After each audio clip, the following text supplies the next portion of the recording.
That morning, my youngest son, a cruise ship captain, called me. "Dad, is my sister-in-law home? I just saw her board my ship. I checked her passport myself. It's definitely her." I froze. Upstairs, I heard the shower running, then footsteps. My daughter-in-law appeared at the top of the stairs, hair wet, smiling down at me. My heart stopped. If my daughter-in-law was standing right here, then who did my son just see on that ship? "Hello, thank you for being here." If that opening gave you chills, the truth is darker. Like, subscribe and comment where you're from. Take care of your health wherever you are. Note: this is a fictional story, not real events, but the lessons learned are deeply meaningful. Any similarities are coincidental. Let's uncover what happened. My younger son called me that morning while I stood at the kitchen sink, hands deep in soapy water, watching the November sun paint gold across the harbor. I remember thinking how Margaret would have loved a morning like this: crisp air, clear skies, the kind of day that makes you grateful to be alive in Annapolis. But Margaret had been gone for 12 years, and I'd learned to carry gratitude and grief in the same breath. "Dad." Cameron's voice came through the phone speaker, tinny but urgent, and he always called me Dad, never Pop or Father, just Dad, steady and sure, the way he'd captained ships since he was 24. I wiped my hands on the dish towel, the blue one with little sailboats that Noah had picked out last Christmas. My grandson had good taste for a 7-year-old. "Cameron, aren't you supposed to be halfway to Nassau by now?" "We're docked in Miami for crew rotation," he said. There was something in his voice, a hesitation I didn't recognize. Cameron didn't hesitate. He made decisions in storms that would have paralyzed most men. "Dad, I need to ask you something, and I need you to stay calm." I set down the coffee mug I'd been washing, Michael's favorite, the one that said, "World's okayest son, a Father's Day gag gift from 3 years back." My oldest boy had a sense of humor, dry as Chesapeake Bay sand. "What's wrong?" "Nothing's wrong exactly. It's just..." Cameron exhaled long and slow. "Dad, is Vanessa home right now?" I glanced at the ceiling toward the second floor where I'd heard the shower running 20 minutes ago. My daughter-in-law had moved in with us 6 months after Michael's promotion to IT director at Chesapeake Digital Systems, said she wanted to help with Noah while Michael traveled for client meetings. Sweet gesture, I'd thought. "She's upstairs," I said. "Taking a shower. Why silence? Not the comfortable kind we sometimes shared on Sunday phone calls, but the heavy kind, loaded with unspoken words." "Cameron." "Dad, that's not possible." His voice dropped lower, nearly a whisper. "I'm looking at Vanessa right now. She's on my ship." The dish towel slipped from my hand. "What are you talking about? MS Ocean Majesty, Dad. I saw her passport myself when she boarded yesterday at Port of Miami boarding gate C. I processed her check-in personally, suite 1204 premium deck. I thought it was weird she didn't mention visiting, but I figured maybe she wanted to surprise Michael for your anniversary or something." He paused. 20 minutes ago, I saw her on the promenade deck, level 7. She was wearing a white sundress, talking to some man I didn't recognize. I called out to her, but she didn't hear me, too much wind. But Dad, I'm certain that was Vanessa. My heart did something strange, a skip, then a double beat that reminded me I was 68 and hadn't seen a cardiologist in 2 years. "Cameron, that's impossible. I heard her this morning. She made breakfast for Noah before school drove him to Annapolis Elementary. I watched her car pull out of the driveway. Then who did I see? Upstairs, the water shut off. The old pipes groaned the way they always did, a sound I'd been meaning to fix since Carter was president, but never got around to. "Oh, hold on," I said. I left the phone on the counter speaker still on and walked to the staircase. Michael had been in Arlington all week, some massive database migration project for a Northern Virginia client that had him working 12-hour days. He'd left Monday morning with his laptop bag and a promise to be back by Thursday night, maybe Friday, if things went south. Which meant it was just me, Noah, and whoever this woman was in the house. "Oh, it's Vanessa," I called up the stairs. No answer. I climbed slowly, one hand on the banister. My knees weren't what they used to be. Too many years crewing sailboats in the Naval Academy Basin. Too many Saturdays coaching youth soccer when the boys were small. The second-floor hallway smelled like lavender soap, Vanessa's favorite. The bathroom door stood slightly ajar, steam curling out like morning fog over the water. "Vanessa, you okay up there?" A shadow moved behind the frosted glass shower door. Then it opened. A woman stepped out wrapped in a white towel, dark hair dripping onto bare shoulders. She looked exactly like Vanessa, same heart-shaped face, same brown eyes, same small mole on her left collarbone. But something was off. The way she held herself, maybe. Stiffer, more cautious. "Harold." The voice came from behind me. I spun around. Vanessa, or another woman who looked exactly like her, stood at the top of the stairs, fully dressed in jeans, and a burgundy sweater car keys dangling from her hand. Her hair was dry-styled. She smiled, but it didn't quite reach her eyes. "Did you need something? I was just heading to the farmer's market." I looked from her to the woman in the towel. Back to her. My brain stuttered, trying to make sense of geometry that didn't work. From the kitchen downstairs, Cameron's voice drifted up small and distant through the phone speaker. "Dad, you still there?" The woman in the towel clutched the fabric tighter. The woman on the stairs took a step forward. They were identical. Not similar, identical. Same height, same build, same faint scar on the right eyebrow from a childhood accident Vanessa had once mentioned. My mouth opened, closed. No words came. I stood there in the hallway, phone still on the counter downstairs, Cameron's voice a distant buzz, and stared at two women who wore my daughter-in-law's face.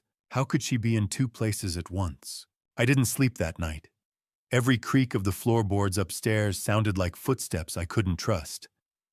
By dawn, I'd made a decision I wouldn't confront her, not yet.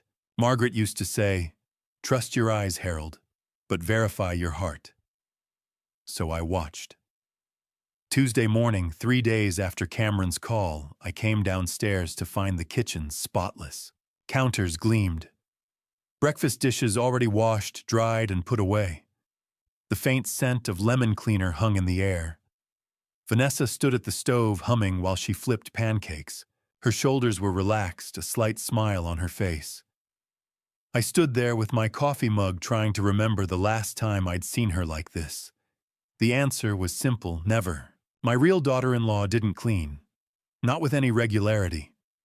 Michael had complained about it once last summer after a few beers at a backyard barbecue. "Dad, I love her, but she leaves dishes in the sink for 3 days." He'd laughed it off. I'd kept my mouth shut, it wasn't my business. But this woman humming cheerfully while she cooked was different. "Morning, Harold." She glanced over my shoulder. "Pancakes I made extra." I sat down watching her move. Everything about her seemed lighter. Less burdened. Noah thundered downstairs and grabbed a pancake with his bare hands. "These are good, Mom." She ruffled his hair. "Glad you like them, sweetie." After they left for school, I walked back into the kitchen. The sink was empty. Spotless. I opened the dishwasher. Also empty, she'd hand-washed everything. I pulled out my phone and found an old photo from Michael's 40th birthday in August. In the background, through the kitchen doorway, our sink was stacked high with dishes, crusted pans, glasses with dried juice at the bottom. Vanessa had been living here 2 months by then. I set the phone down uneasy. The next afternoon, Wednesday, our neighbor Diane Morrison knocked on the door around 3. She swept into the kitchen carrying a glass bowl covered with plastic wrap. "Harold, I was at the city dock this morning.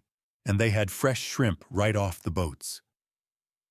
Made you my shrimp salad, you know, the one with the Old Bay and celery that Margaret always liked. My chest tightened at the mention of my wife, but I managed to smile. Diane, you didn't have to. Nonsense. She set the bowl on the counter. Where's Vanessa? I'll say hello. Right here.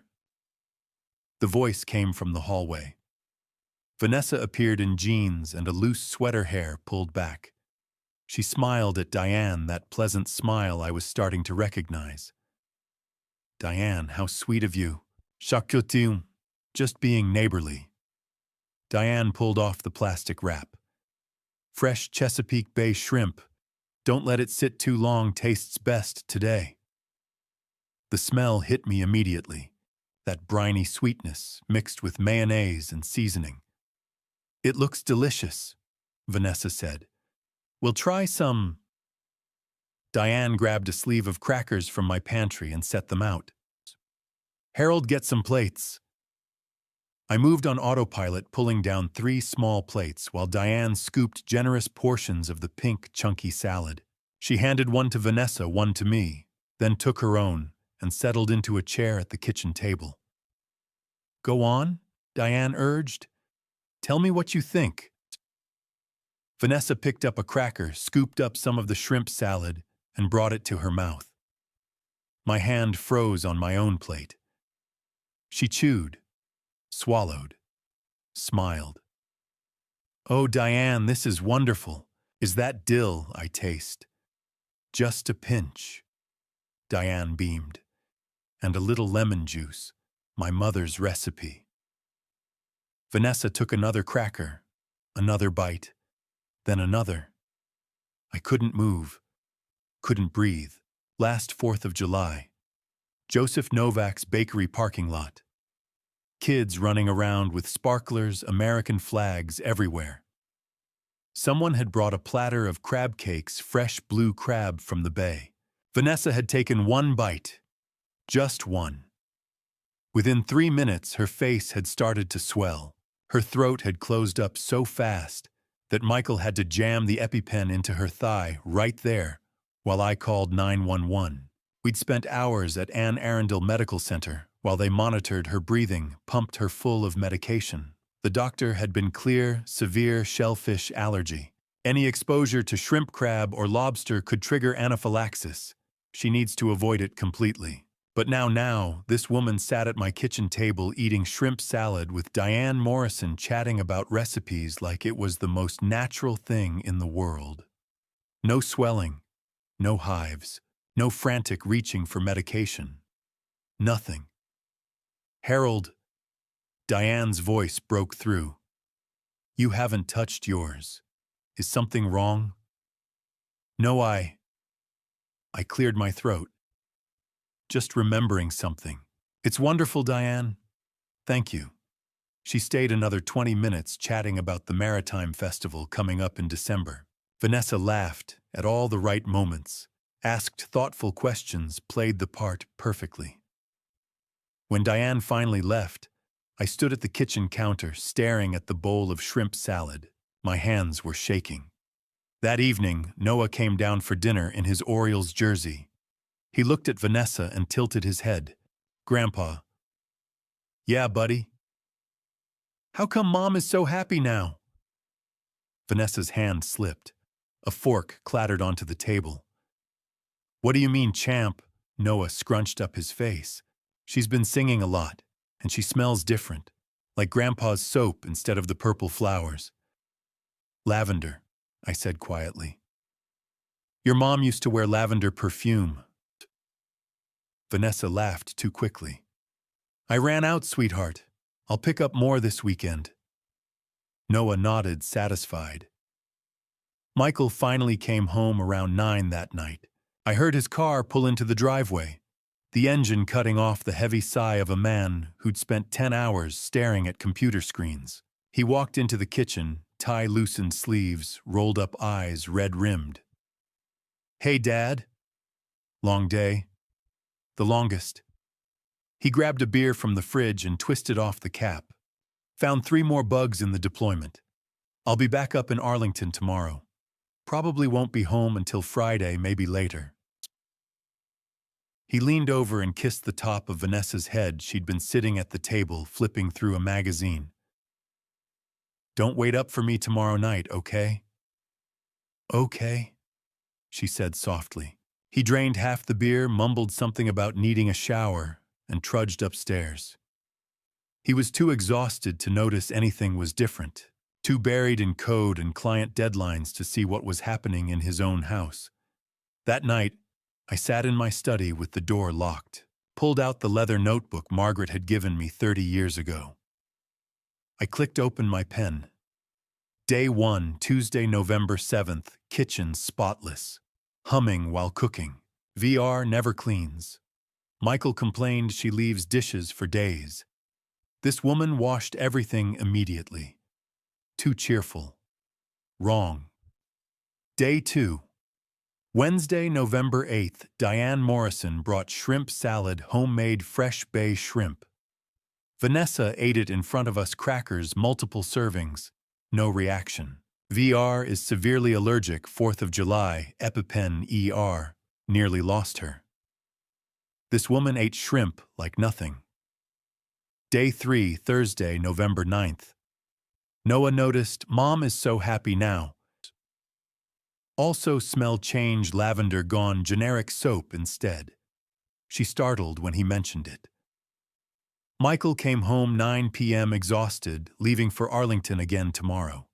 Oblivious, I pressed down hard, ink bleeding through. Day 3. She's not my daughter-in-law. But who is she? Thursday morning, I tested her. Vanessa. I called from the kitchen table where I sat with my coffee and the Capital Gazette spread out in front of me. She was at the counter slicing strawberries for Noah's lunchbox. Do you remember where we had Noah's 5th birthday party? She paused, knife hovering over the cutting board. Here at the house, wasn't it? No. I kept my voice light. We had it at Quiet Waters Park. Michael rented the pavilion by the playground. It rained halfway through and all the kids had to run under the shelter. You made that chocolate cake shaped like a baseball glove. She laughed, but it sounded uncertain. Oh, right. I must have been thinking of a different year. There was no different year. Noah had only had 5 birthdays since Vanessa joined this family, and I remembered every single one. I folded the newspaper. I'm heading out for a bit. Need anything from town? No, I'm good. Thanks, Harold. I grabbed my jacket and left before she could ask where I was going. Main Street Bakery sat 3 blocks from the house, a narrow brick storefront with a hand-painted sign and the smell of yeast and sugar drifting out every time the door opened. Joseph Novak had run it for 20 years, a solid, no-nonsense guy with flour permanently dusted on his forearms. The bell chimed when I walked in. Joseph looked up from behind the counter and broke into a smile. Harold, let me guess, 2 croissants and a cinnamon raisin bagel. You know me too well. I leaned against the counter while he pulled out a paper bag. Hey, Joseph, can I ask you something? Sure thing. He started loading the bag. Have you noticed anything different about Vanessa lately? His hands slowed. He glanced toward the back of the shop, where his assistant was pulling a tray of muffins from the oven, then lowered his voice. You know I have, actually. He sealed the bag and pushed it across the counter. She used to come in every Saturday morning like clockwork. Always ordered 2 cinnamon rolls, said they were Michael's favorite. She'd chat about Noah's soccer games, ask about my daughter at community college. Real friendly. And now, started maybe 6 months ago. She still comes in, but it's different. Doesn't make eye contact. Orders whatever's closest to the register. Last week she walked right past me without saying hello, like she didn't recognize me. He shrugged. I figured maybe she and Michael were having problems. What about her husband? I asked. Has Michael noticed any of this? Joseph shrugged, wiping down the counter. Michael Harold, I see that boy maybe once a week if I'm lucky. He's always traveling Arlington, Baltimore, somewhere up north for that tech company. Works himself half to death. He shook his head. Poor guy's probably too tired to notice much when he is home. You know how it is with these IT jobs. I did. And Joseph was right. 6 months. The same timeline Cameron had mentioned when she'd started seeming distant, distracted. Thanks, Joseph. I paid for the bag and left. The Annapolis Farmers Market sprawled across the parking lot behind the Pip Moyer Recreation Center every Saturday, but on weekdays, a handful of permanent vendors set up smaller stands. I found Joyce Lawson at her usual spot near the entrance, arranging heirloom tomatoes in neat pyramids. Morning, Joyce. Harold. She straightened up, wiping her hands on her apron. Haven't seen you in a while. How's that grandson of yours? Growing like a weed. I picked up a tomato, turned it over in my hand. Joyce, I wanted to ask, have you noticed anything odd about Vanessa? Her smile faded. Funny you should mention that. Why? She came by last week. I called out to her, "Good morning, Vanessa." And she just stared at me. Blank face, like she had no idea who I was. Finally, she smiled and said, "Oh, hi, real quiet," and grabbed the first bag of snap peas she saw without even checking if they were fresh. Joyce shook her head. Vanessa always used to spend 10 minutes picking through the tomatoes, asking about the heirlooms. She knew her produce. But last week, different person. How long has she been acting like this? 6 months, maybe little things at first. Forgetting our conversations from the week before. Then she stopped coming as often. When she does show up, she's in and out in 5 minutes. I bought a bag of apples I didn't need and walked home slowly, mind churning. Diane Morrison was sitting on my front porch. When I got back, a Tupperware container balanced on her lap. Harold, I brought you some of that apple crisp I promised. She stood up, smoothing her cardigan. Is Vanessa home? I wanted to say hello. She's inside. I unlocked the door and let her in. Diane, can I ask you something? Of course. You mentioned yesterday that Vanessa seems different. Can you elaborate? Diane set the container on the counter and turned to face me, her expression thoughtful. She's kinder now, actually. More attentive, but... She hesitated. Last week I mentioned Margaret's favorite flowers, those purple irises she used to plant every spring along the fence. Vanessa looked at me like I was speaking another language. Had to remind her what they were called. Diane's brow furrowed. Margaret talked about those flowers all the time, Harold. Vanessa should have remembered. Does Michael see much of her these days? I asked carefully. Diane pursed her lips. Not really. He's gone so often, 3-4 days a week. When he is home, he's exhausted. I saw him last Saturday morning getting into his car with his laptop. Even works on weekends now. She sighed. That promotion's been hard on him. I nodded slowly. It had been. My chest tightened. Thanks, Diane. After she left, I climbed the stairs to the second floor, walked past Noah's room, superhero posters on the walls, Lego sets scattered across the floor, and stopped at the door to my bedroom. Margaret's jewelry box sat on my dresser, where it had been for 12 years. Dark cherry wood brass hinges a tiny key I kept in the drawer beneath it. I'd opened it maybe twice since she passed, once to let Vanessa borrow a bracelet for a wedding, once to show Noah a picture of his grandmother wearing her pearls. I unlocked it now, lifted the lid. The top tray was empty except for a pair of cheap earrings Margaret had bought at a craft fair decades ago. I lifted the tray out. The bottom compartment was empty too. My hands started shaking. Margaret's engagement ring, 1.5 carat diamond, set in white gold, the ring I'd saved for 6 months to buy, when I was 23 gone. The Akoya pearl necklace I'd given her for our 25th anniversary, 18 inches of perfectly matched pearls that had cost me a month's salary gone. The Omega Seamaster watch that had belonged to my grandfather, solid gold, engraved with his initials on the back gone. I sank onto the edge of the bed, the empty box in my hands. The ring alone was worth $15,000.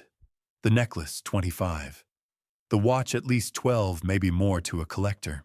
I thought of the small diamond watch Margaret used to wear on special occasions, the one with the sapphires around the face her mother had given her. I checked the drawer where she'd kept it. Also gone. $65,000. Maybe more. All of it gone. I sat there for a long time, staring at the empty velvet lining, trying to remember the last time I'd seen any of it.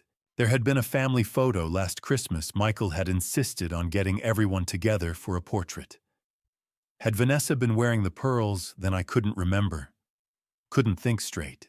Downstairs, I heard the front door open. Vanessa's voice calling up, "Harold, I'm taking Noah to his soccer practice. We'll be back around 5. The door closed again, car engine starting, pulling away. I looked down at the empty box in my trembling hands. She's stealing from us. But why and who is helping her? I needed advice.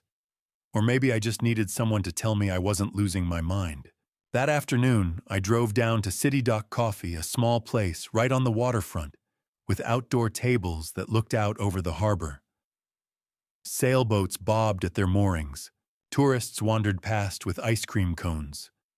It was the kind of peaceful scene that felt completely at odds with the chaos in my head. Vernon Nash was already there, sitting at our usual table with a mug of black coffee and the day's crossword half finished. He looked up when I approached and immediately set down his pen. "You look terrible," he said. "Thanks." I dropped into the chair across from him. Vernon and I had known each other for 40 years, met when we were both young fathers, coaching Little League, stayed friends through careers and kids and Margaret's funeral. He'd been a structural engineer before he retired, the kind of guy who approached every problem with logic and patience. If anyone could help me make sense of this, it was him. "What's going on, Harold?" I took a breath and started talking. Told him about Cameron's call from the cruise ship Vanessa in 2 places at once. Told him about the kitchen cleaning, the humming, the way she ate Diane's shrimp salad without a single allergic reaction. Told him about Joseph and Joyce and how they'd both noticed the changes 6 months ago. Told him about the jewelry box, empty, $65,000 worth of Margaret's things just gone. Vernon listened without interrupting his engineer's mind, taking it all in processing. When I finished, he was quiet for a long moment. Then he leaned forward. "You think someone's impersonating her?" "I know it sounds crazy. It doesn't sound crazy." He took a sip of his coffee. "It sounds like you've been paying attention. The question is, what are you going to do about it?" "I don't know. That's why I'm here." "And your son doesn't see any of this?" Vernon asked. "Michael's barely home." I ran a hand over my face. "He got promoted to CTO 6 months ago, same time this all started. He's in Arlington 3-4 days a week, Northern Virginia clients' database projects. When he is home, he comes in at 9 or 10 at night, eats dinner standing up, and falls asleep in front of his laptop. So whoever this is, this twin, she only shows up when Michael's gone." "Exactly." The pieces were starting to fit together. "She's been careful, planned it that way." Vernon tapped his fingers on the table, thinking. "You need proof, Harold. Not just suspicions, something concrete." "Like what?" "Follow her." He said it simply, like it was the most obvious thing in the world. "Next time she leaves the house, see where she goes, who she meets. If someone's helping her pull this off, and they'd have to be right, then she'll lead you to them eventually." I thought about that. Thought about sitting in my car, trailing behind her like some private investigator in a bad movie. Trust your gut, Vernon added. You've known something was wrong for days now. If Margaret were here, she'd tell you the same thing. He was right. Margaret had always trusted her instincts, had taught me to trust mine. Okay, I said. I'll do it. Vernon reached across the table and gripped my shoulder. Call me if you need backup. The next afternoon, Friday, I put the plan into action. Michael had left for work early, some crisis with a client database. Noah was at school until 3. Around 1 o'clock, I heard Vanessa's car keys jingle in the hallway. I was in my study door, cracked open just enough to see. She called up the stairs. Harold, I'm running some errands, back in a couple hours, and then the front door closed. I grabbed my own keys and jacket, moving quickly but quietly. By the time I got to my car, a 10-year-old Honda Accord that blended into traffic better than Michael's flashy Audi, she was already pulling away from the curb. I followed. She drove east through downtown Annapolis, past the State House with its white dome gleaming in the afternoon sun, past the Naval Academy gates, where midshipmen in their uniforms walked in tight formations. Traffic was light. I stayed 3 cars back the way I'd seen it done in movies. She crossed the Spa Creek Bridge, a short span that connected central Annapolis to the Eastport neighborhood on the far side. I'd lived in this city my whole life and knew the area well enough. Eastport was older, more working class. Narrow streets lined with modest houses, some kept up nicely, others showing their age. 3 miles from our house on Prince George Street, she turned onto Clay Street and slowed down. I hung back, pulling over near the corner and killing the engine. Watched as she parked in front of a small house halfway down the block. Number 89. It was a single-story wooden structure, painted a faded blue-gray, that might have looked charming once, but now just looked tired. The front porch sagged slightly. Faded curtains hung in the windows. A pot of chrysanthemums sat by the door, brown and wilted like no one had watered them in weeks. Not the kind of place you'd expect to find someone stealing $65,000 in jewelry. Vanessa got out of her car, glanced up and down the street. I ducked lower in my seat and walked up to the front door. She didn't knock, just opened it and went inside like she lived there. I sat in my car, engine off, heart pounding. What the hell was this place? I checked my watch. Waited. 5 minutes. 10. 15. At the 20-minute mark, I couldn't stand it anymore. I got out of the car and walked slowly down the sidewalk, trying to look casual. Just an old man out for a stroll. When I reached number 89, I paused, pretending to tie my shoe, and glanced toward the window. The curtain shifted slightly, and I saw them. 2 women, standing side by side in what looked like a small living room. They were identical. Same height, same build, same dark hair pulled back in a ponytail, same posture. One wore jeans and a gray sweater, the outfit Vanessa had left the house in. The other wore a loose cardigan over a simple dress. They were talking, gesturing. I couldn't hear what they were saying, but their faces were animated, familiar, and completely, impossibly the same. I stared frozen on the sidewalk, my mind refusing to process what I was seeing. Twins. Dear God, they're twins. When I got home that evening, my hands were still shaking. I went straight to my study, closed the door, and sat in the dark for 20 minutes, trying to process what I'd seen. Twins. Vanessa had a twin sister, and they'd been switching places. For how long? 6 months longer. I turned on the desk lamp and pulled open the filing cabinet where Michael kept copies of household paperwork, bank statements, insurance documents, utility bills. He'd left them here for safekeeping after Vanessa moved in, said she had a habit of misplacing things. I spread the last 6 months of bank statements across my desk. At first, everything looked normal. Mortgage payment, electric bill, Michael's car insurance. But then I started noticing patterns. Cash withdrawals, large ones. $1,500 here. $2,000 there. Always from Vanessa's account, the joint one she shared with Michael. Over the past 6 months, nearly $4,000 a month had been draining out in irregular chunks. I made notes, added up the totals. $27,000 gone. Then I found the letter. It had been misfiled, stuck between 2 old credit card statements. The envelope was addressed to Michael at our Prince George Street address, but it had been opened probably by Vanessa and shoved into the stack of papers. I pulled out the letter and read it twice, my pulse climbing with each word. Dear Mr. Mitchell, congratulations. Your personal loan application for $150,000 has been approved. Please review the attached repayment schedule and sign the enclosed documents. $150,000. Michael hadn't mentioned taking out a loan, and with the promotion to CTO, his salary was solid. There was no reason he'd need to borrow that kind of money, unless he hadn't taken it out at all. I dug through Michael's old tax returns. He'd signed them here at the kitchen table last April, and I'd witnessed his signature. I laid the loan documents next to the tax return and compared. The signatures didn't match. Michael's real signature had a distinctive loop in the M, a sharp angle on the final stroke. The signature on the loan paperwork was close, but the M was rounder, the angle softer. Someone had practiced it, gotten it mostly right, but not quite perfect. Forged. I sat back in my chair, the letter trembling in my hands. She didn't just steal jewelry.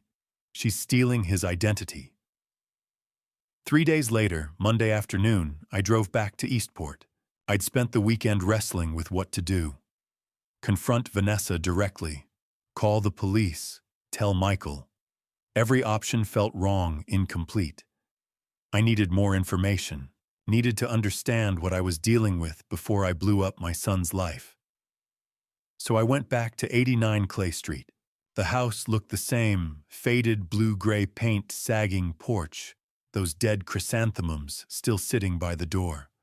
I parked across the street, took a breath, and walked up to the front door. Knocked.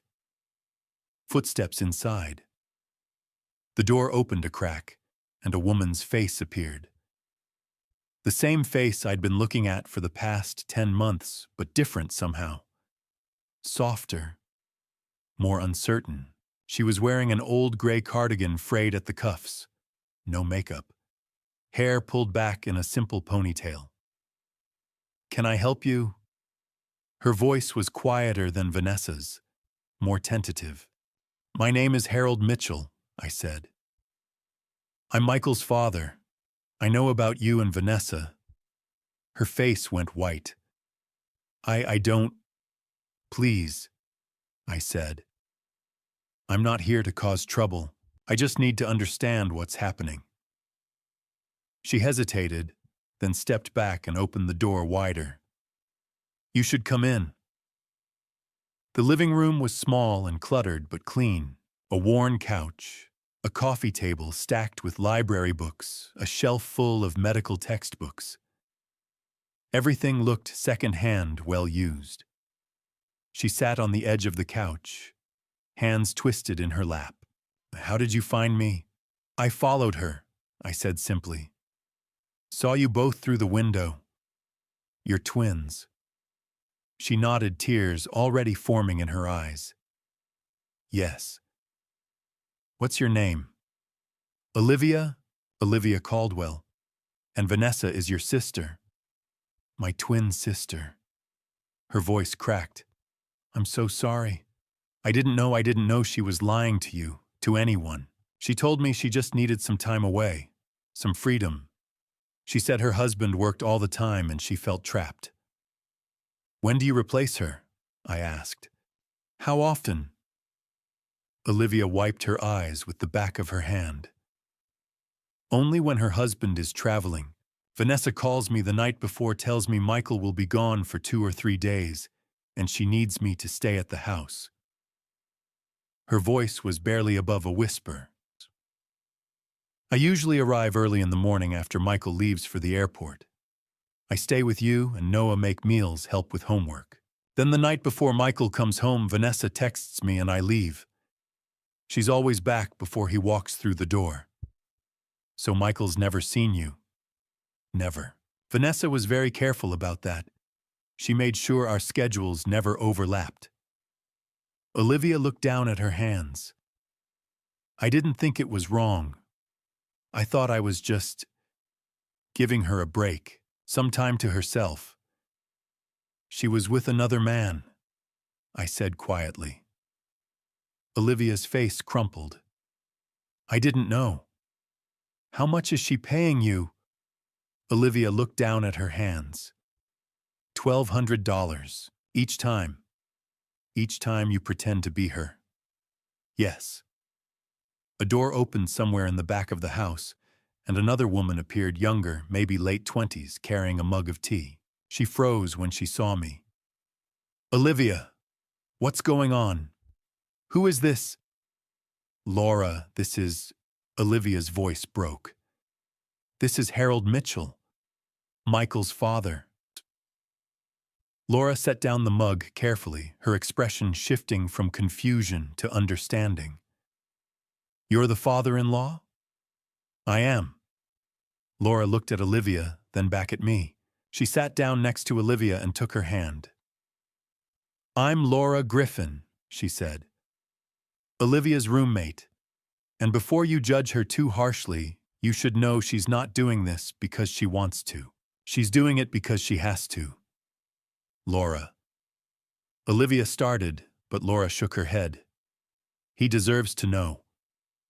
Laura turned to me. Olivia's foster parents are seriously ill. Her father has severe complications from years working in a factory. His lungs are failing. Her mother has chronic conditions that require constant care. The medical bills are $5,800 a month. Olivia dropped out of college 10 years ago to take care of them. She works part-time as a bookkeeper, but it's not enough. She's drowning. I looked at Olivia. She was crying now, tears streaming down her face. I thought Vanessa just needed a break, she whispered. A few hours away from family obligations. She said she'd pay me well, and I was desperate. My parents are all I have. I can't let them suffer. And Michael, Laura asked me, does he know? No.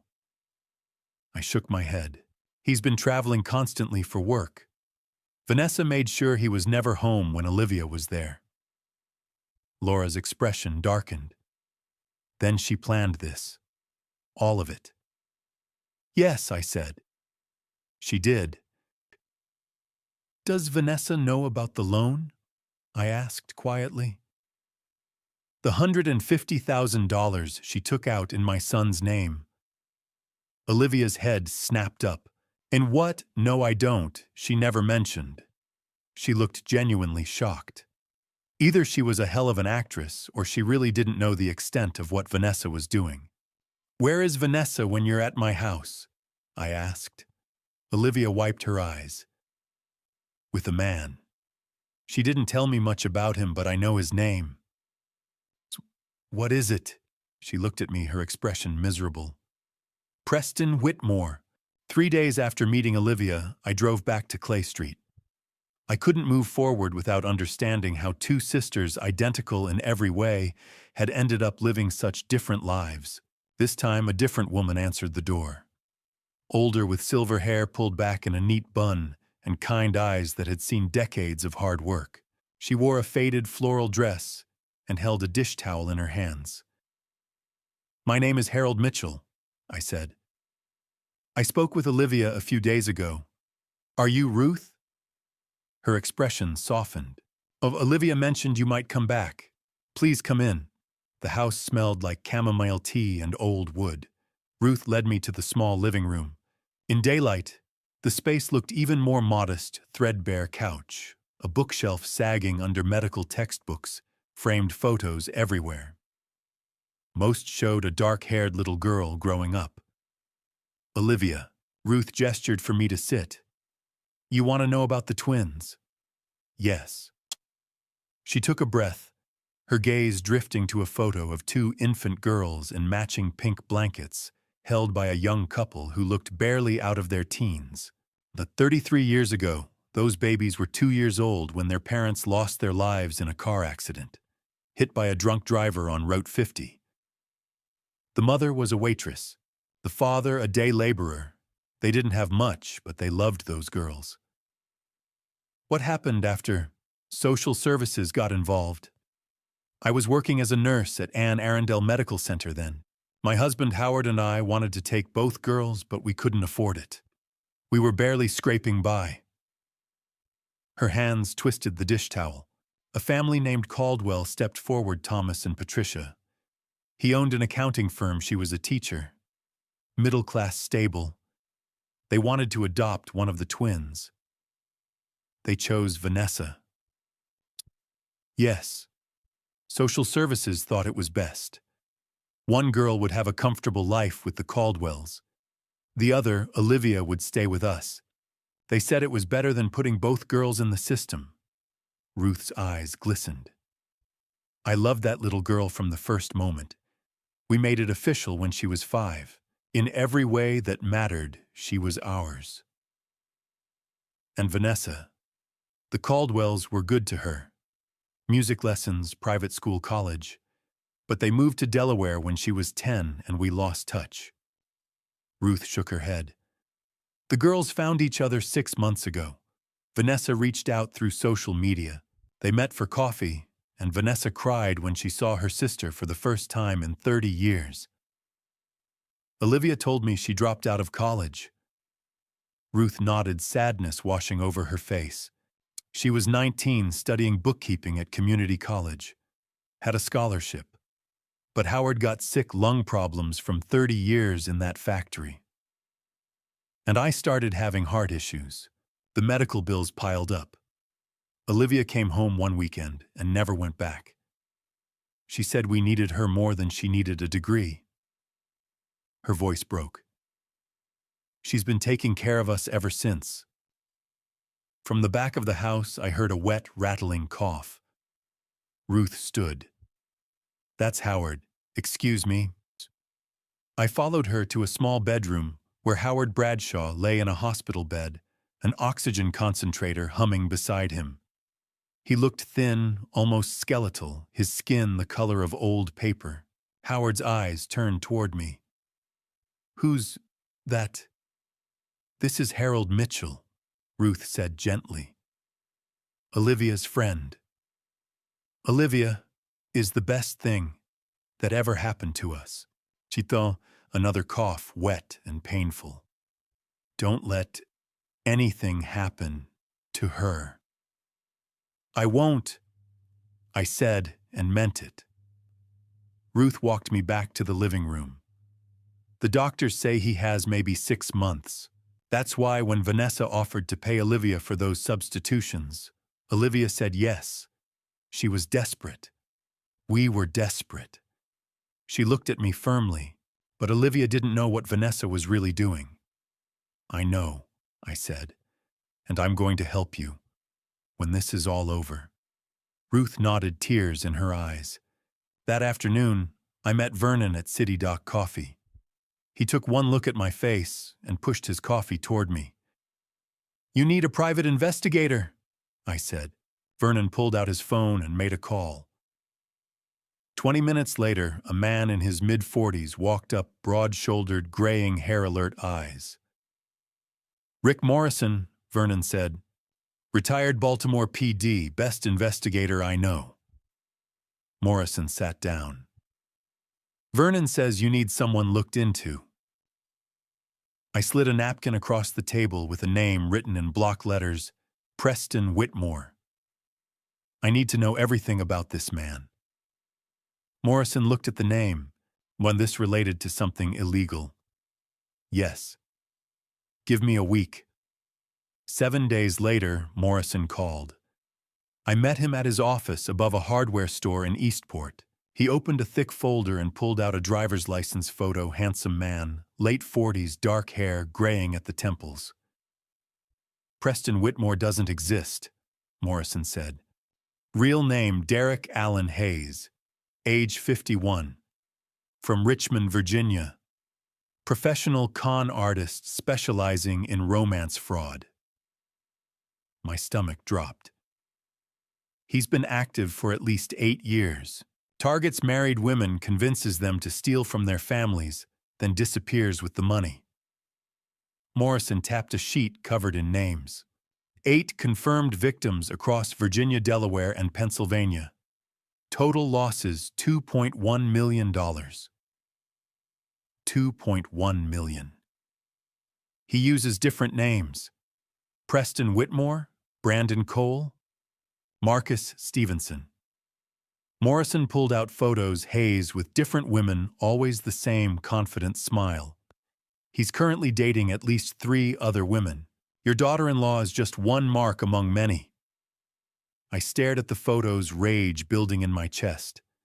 He's wanted in Virginia for fraud and identity theft. Delaware issued a warrant last year, but he's slippery, moves around, uses cash, changes his appearance. Morrison closed the folder. If your daughter-in-law is involved with this guy, she's in serious danger. He's not going to leave her with anything. I picked up the folder, hands shaking. Thank you. Morrison walked me to the door. Be careful. Hayes is dangerous. Not violent, but he's ruined a lot of lives. I looked down at the folder, at the face of the man who'd been manipulating my daughter-in-law, stealing from my son. Vanessa's not just betraying Michael. She's being used by a monster. The night before the confrontation, I sat in my study with the door locked and the desk lamp casting long shadows across the walls.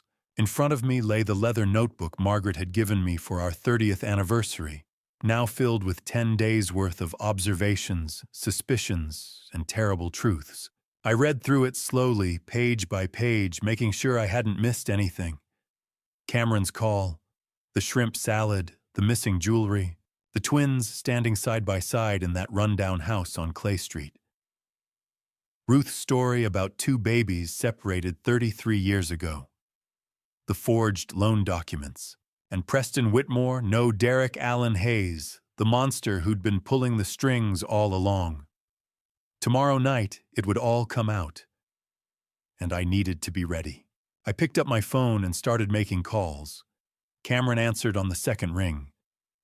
Dad. Everything okay? I need you home tomorrow. Can you get a flight from Miami? Tomorrow? I heard him moving, probably checking his schedule. Yeah, I can swap shifts with Anderson. What's going on? Family dinner, 6:30. It's important. There was a pause. This is about Vanessa, isn't it? About what I saw on the ship. Yes. I'll be there.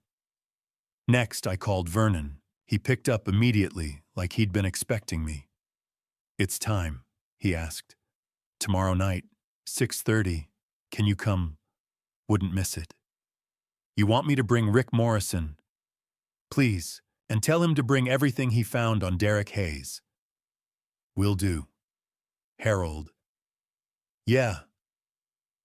You're doing the right thing.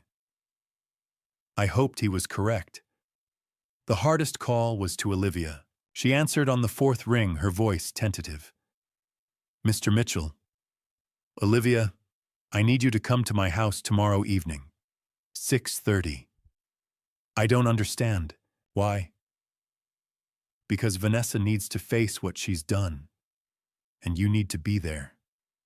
You're part of this story whether you wanted to be or not. I softened my voice. I'm not angry with you, Olivia, but the truth has to come out, and it has to come out in front of everyone.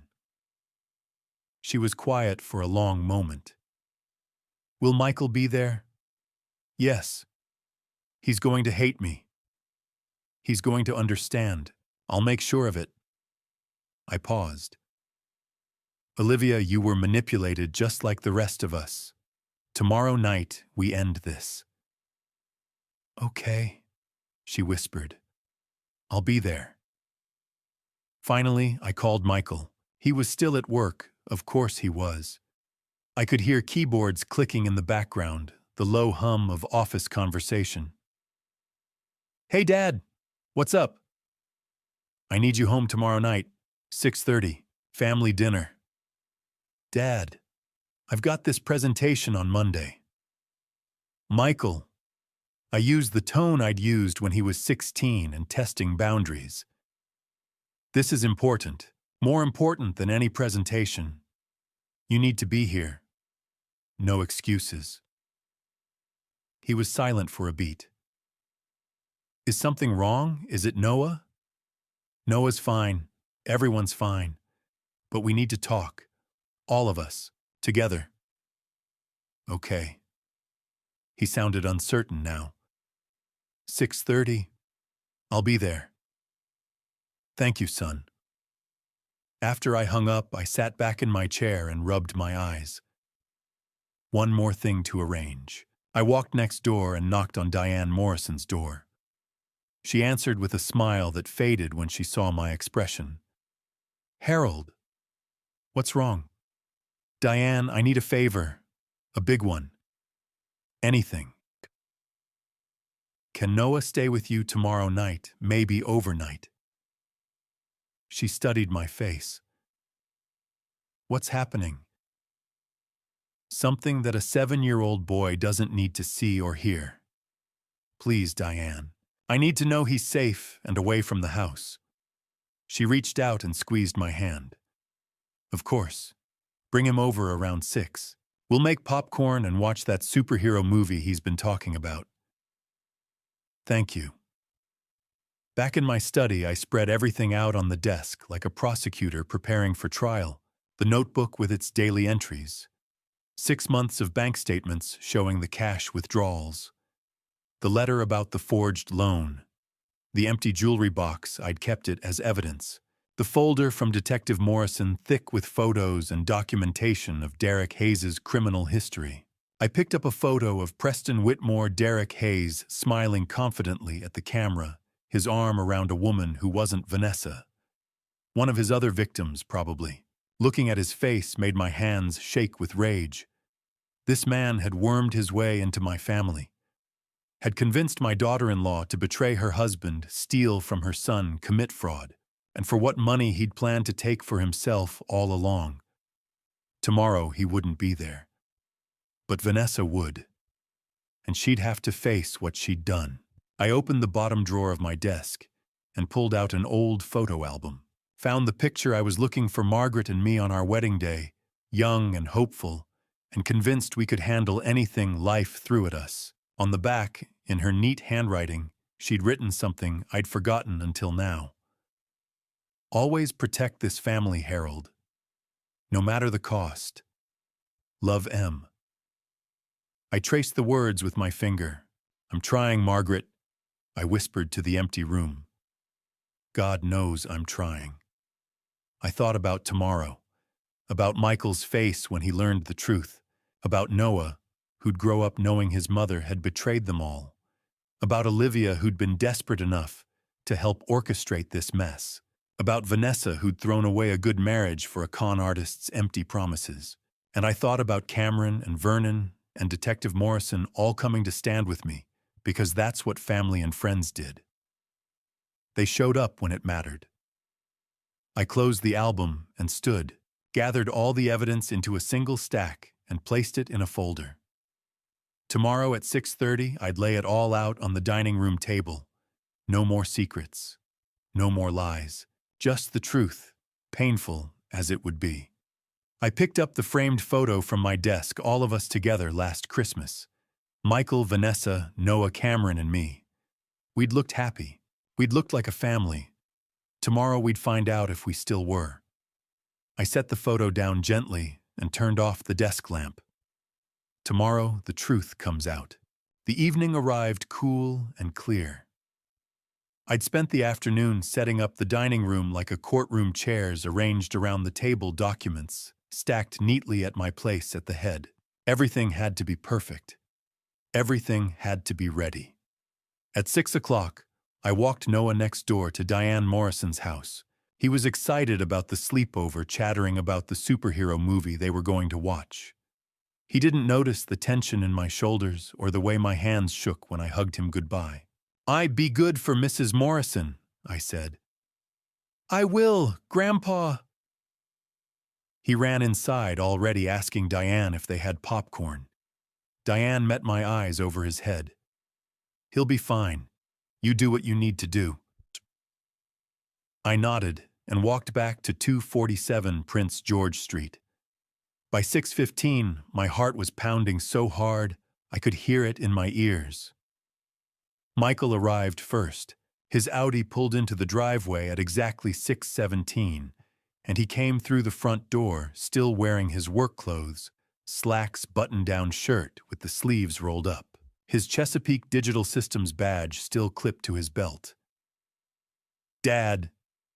He looked around the living room, noting the formal setup of the dining room visible through the doorway. "What's going on? Where's Noah?" "Noah's at Diane's for the night." His face shifted from confusion to concern. "Why, Dad, you're scaring me. What's this about?" Before I could answer, I heard a car door slam outside. Cameron, my younger son, came through the door carrying an overnight bag still in his cruise line uniform white shirt, with captain's epaulets, dark pants, his face tanned from months at sea. He dropped the bag and crossed the room in 3 strides, pulling me into a tight hug. "I'm here, Dad." Michael looked between us. "Sampratin. What are you doing here? I thought you were in the Caribbean." Swapped shifts. Cameron released me and turned to his brother. "Dad called. Said it was important." "Important." Michael's voice rose slightly. "What the hell is going on?" "Sit down, son," I said quietly. "Everyone will be here soon, and then I'll explain everything. Chapter to everyone who's everyone." As if on cue, Vernon Nash's truck pulled up outside. He came in without knocking the way he'd done for 40 years and gave me a solemn nod. He took a seat in the corner of the living room. Hands folded in his lap, his engineer's mind already processing the scene. Michael looked at Vernon, then at me. "Dad." The doorbell rang. I opened it to find Detective Rick Morrison on the porch, a thick accordion folder tucked under his arm. He was dressed in a blazer and jeans, his detective's badge visible on his belt, even though he'd been retired for 3 years. "Mr. Mitchell." He shook my hand. "Thank you for coming." He stepped inside, his eyes sweeping the room with professional assessment, and took a seat near the door. He set the folder on his lap and waited. Michael was staring at Morrison now, his face pale. "Is that a detective, Dad? What the hell is happening? Is someone in trouble?" "Michael, please, just wait." At 6:25, the doorbell rang again. I opened it and found Olivia Caldwell standing on my porch. She wore a simple gray cardigan over a plain dress, her hair pulled back in a ponytail. No makeup. Her eyes were red-rimmed like she'd been crying, and her hands twisted together nervously. "Mr. Mitchell," she whispered. "I almost didn't come." "I'm glad you did. Come in." She stepped inside hesitantly, like she was walking into a lion's den. Michael had been pouring himself a glass of water in the kitchen. The glass slipped from his hands and shattered on the floor. "Vanessa." He stared at Olivia, his face a mask of confusion. She looked exactly like his wife, same height, same build, same face, but she was dressed differently, held herself differently, and there was something softer in her expression. Olivia started, but Michael wasn't listening. He turned toward the living room, and that's when he saw her. Vanessa. His real wife stood near the fireplace, wearing dark jeans and a burgundy sweater. She'd been there the whole time, watching from the shadows of the living room while I'd answered the door. Now she stepped forward into the light. Her face pale, her hands clenched at her sides. Michael looked from Olivia to Vanessa. Back to Olivia. Back to Vanessa. "What?" His voice cracked. "What the hell is this?" Cameron moved to his brother's side, one hand on Michael's shoulder. Mike, just breathe. There's two of them. Michael's voice was rising, panic creeping in. There's two Vanessas. Dad, what's happening? Am I losing my mind? You're not losing your mind, I said gently. Sit down. Please. Michael looked like he might refuse, but Cameron guided him to a chair at the dining room table. Cameron sat beside him, and Vernon moved from the corner to take a seat on Michael's other side. Morrison stayed near the door folder, still on his lap. Olivia took a seat at the far end of the table, as far from everyone as she could get. Vanessa remained standing by the fireplace, her arms wrapped around herself. Vanessa, I said. Sit down. She didn't move for a long moment. Then slowly she walked to the table and sat across from Michael. She wouldn't meet his eyes. The clock on the mantel read 6:28. Everyone was here. Everyone except Noah, safe at Diane's house, and Preston Whitmore, Derek Hayes, who had no idea what was about to happen. I looked around the table, at Michael still staring at the two identical women in disbelief, at Cameron, jaw set ready to support his brother through whatever came next, at Vernon, calm and steady as always, at Detective Morrison, professional and prepared, at Olivia, terrified and small in her chair, at Vanessa, whose face had gone from pale to gray. This was my family. Broken maybe, betrayed certainly, but still my family. I stood at the head of the table, my hands resting on the stack of documents I'd prepared. The notebook, the bank statements, the loan papers, the jewelry box, the folder about Derek Hayes, the evidence of everything that had been stolen from us. Michael looked up at me, his eyes desperate. Dad, please, tell me what's going on. I took a deep breath and met his gaze. Thank you all for coming. Tonight we talk about truth. The clock struck 6:30. I stood at the head of the table, my hand resting on the leather notebook. The room was silent except for the ticking of the mantel clock and Michael's ragged breathing. 10 days ago, I began. Cameron called me from Miami. He told me he'd seen Vanessa boarding his ship. But Vanessa was also here at the same time. I watched and noticed things: the way she cleaned, how she ate shrimp without an allergic reaction, how neighbors said she'd changed. Then I discovered Margaret's jewelry was missing, $65,000 worth. So I followed her. I pointed to Olivia, who sat with her head bowed, hands clenched in her lap.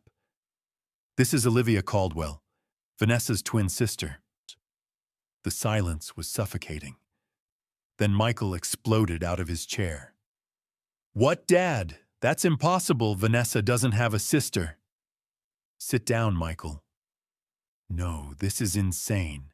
You're telling me my wife has a twin I never knew about, that she's been switching places. Cameron stood and put his hand on Michael's shoulder. Mike, look at them. Really look. Michael turned his eyes, moving from Vanessa to Olivia and back. I watched realization dawn as he took in the identical features, same height, same build.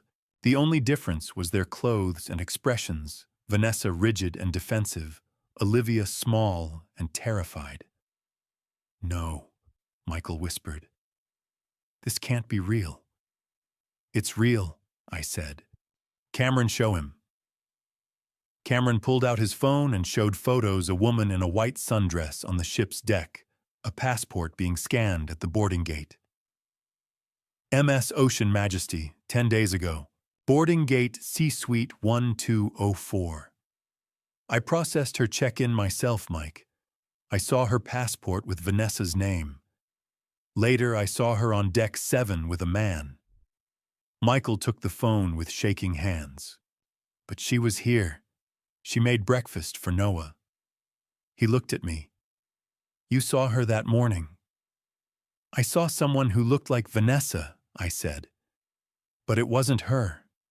It was Olivia.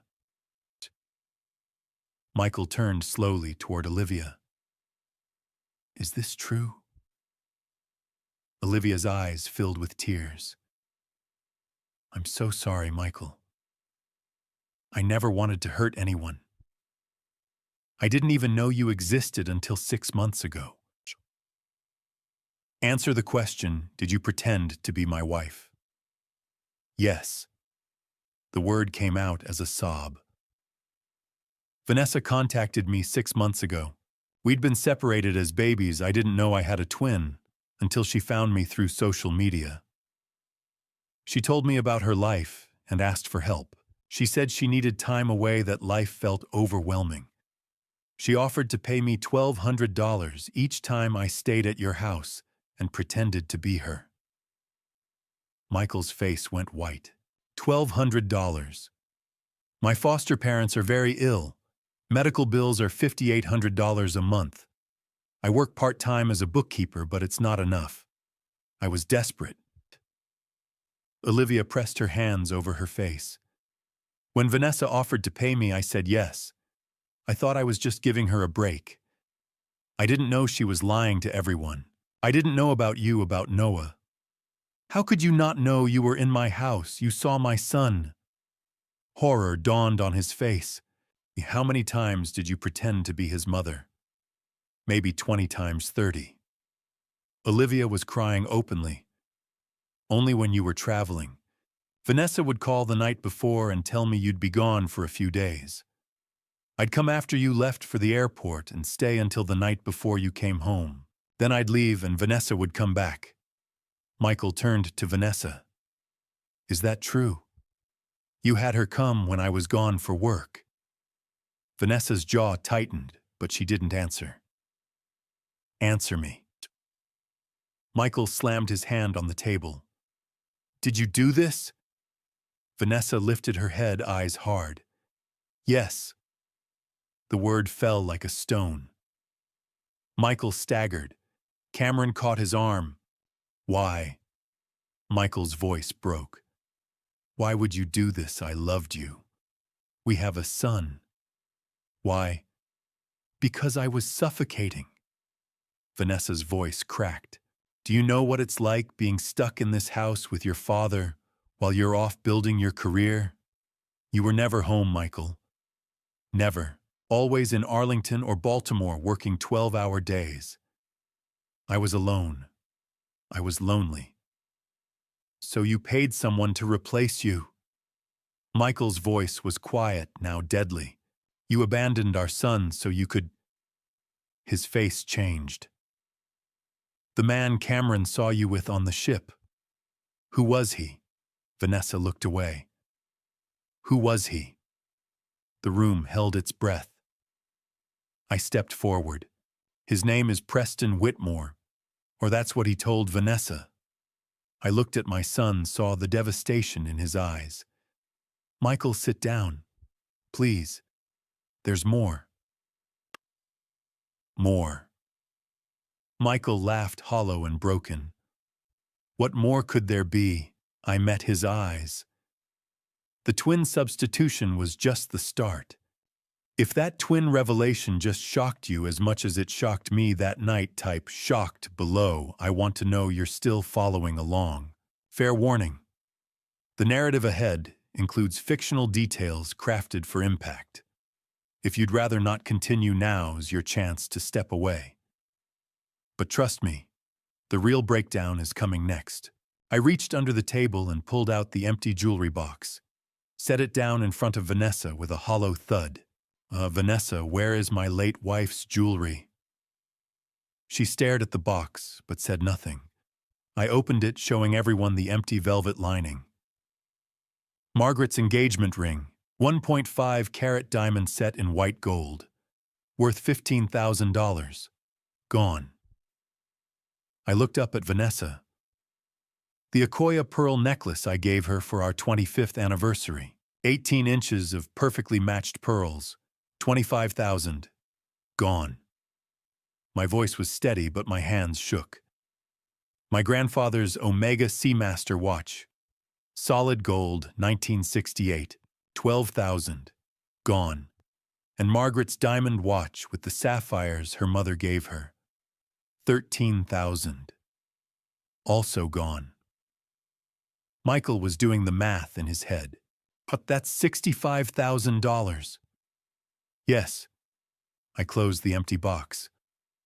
All of it sold. All of it gone. Vanessa.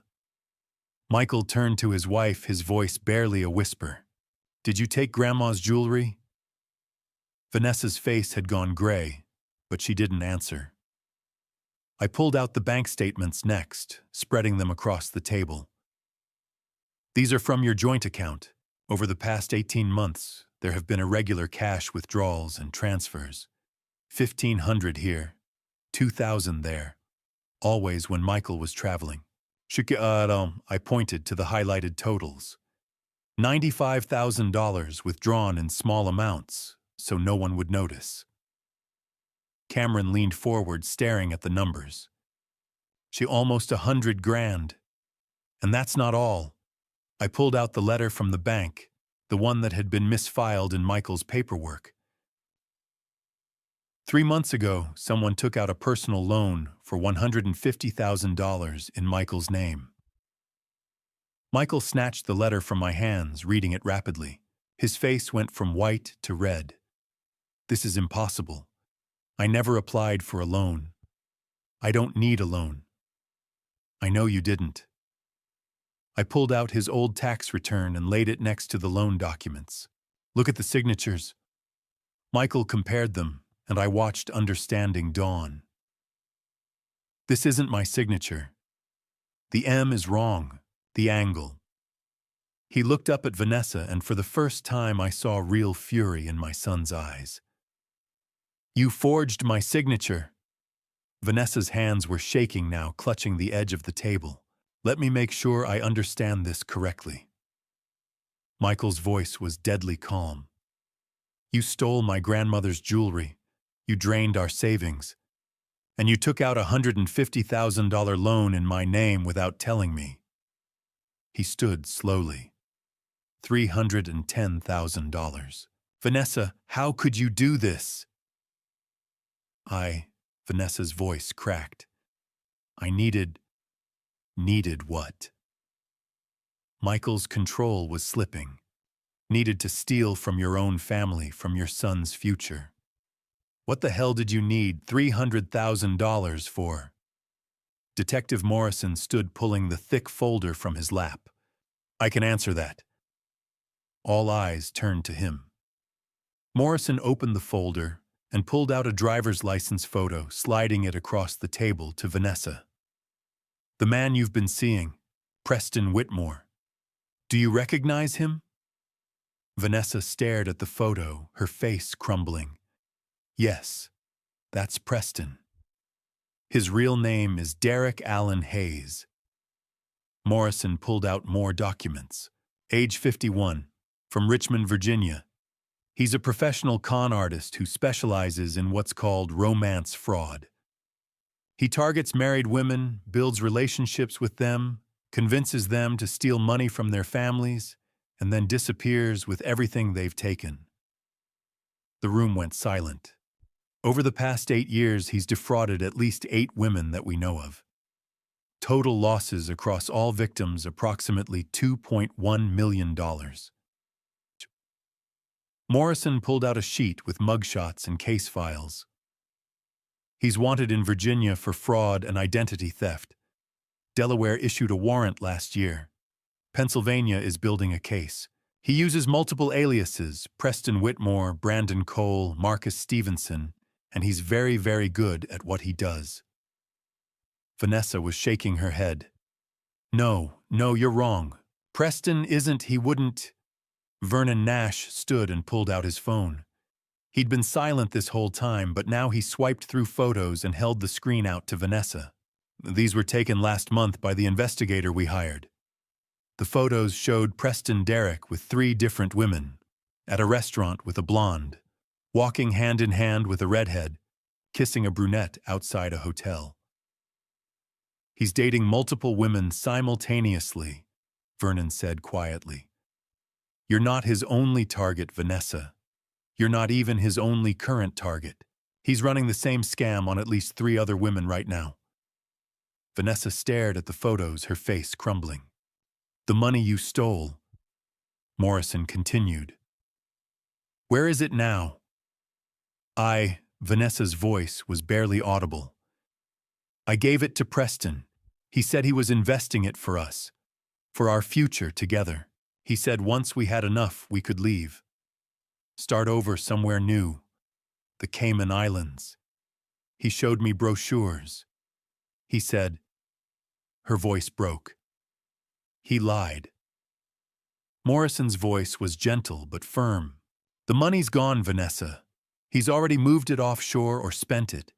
You're never going to see it again. And once he has everything he can get from you, he'll disappear. That's what he does. That's what he's done to 8 other women before you. Michael sank back into his chair, his face in his hands. Cameron put an arm around his brother's shoulders. Olivia was crying silently in her corner. Vanessa stood suddenly, her chair scraping loudly against the floor. Everyone looked at her.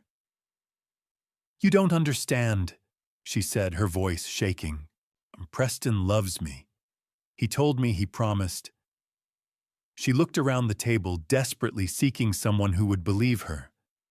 You're all wrong. He loves me. He's not using me. We have plans, real plans.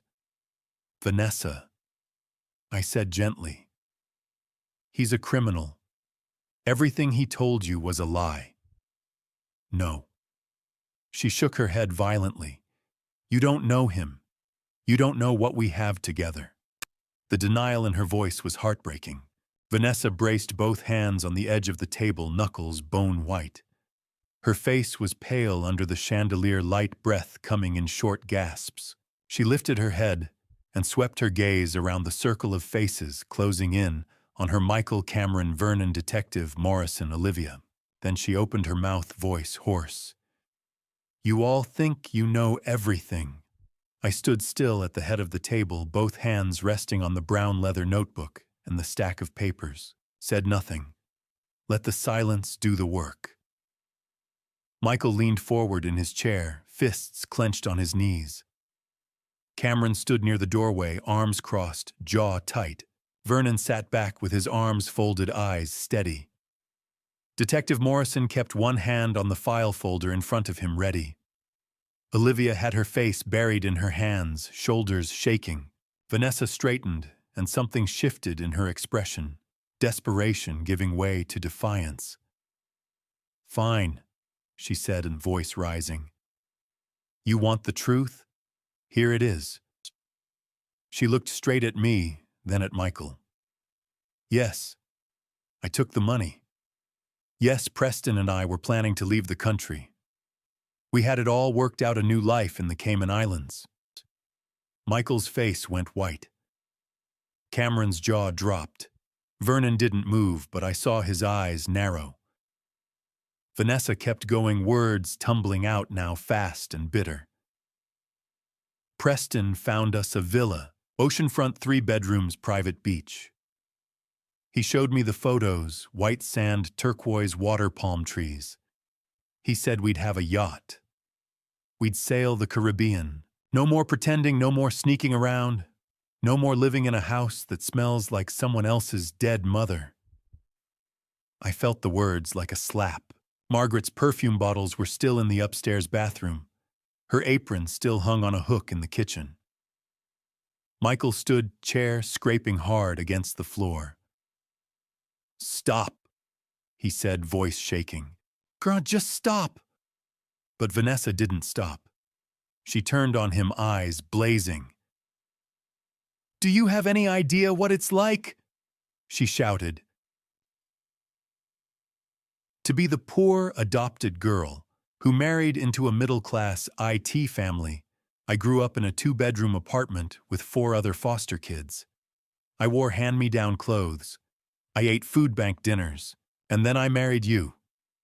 A man who works 60 hours a week in Arlington and Baltimore, comes home exhausted, barely looks at his own son, and thinks a Saturday morning pancake breakfast makes him father of the year.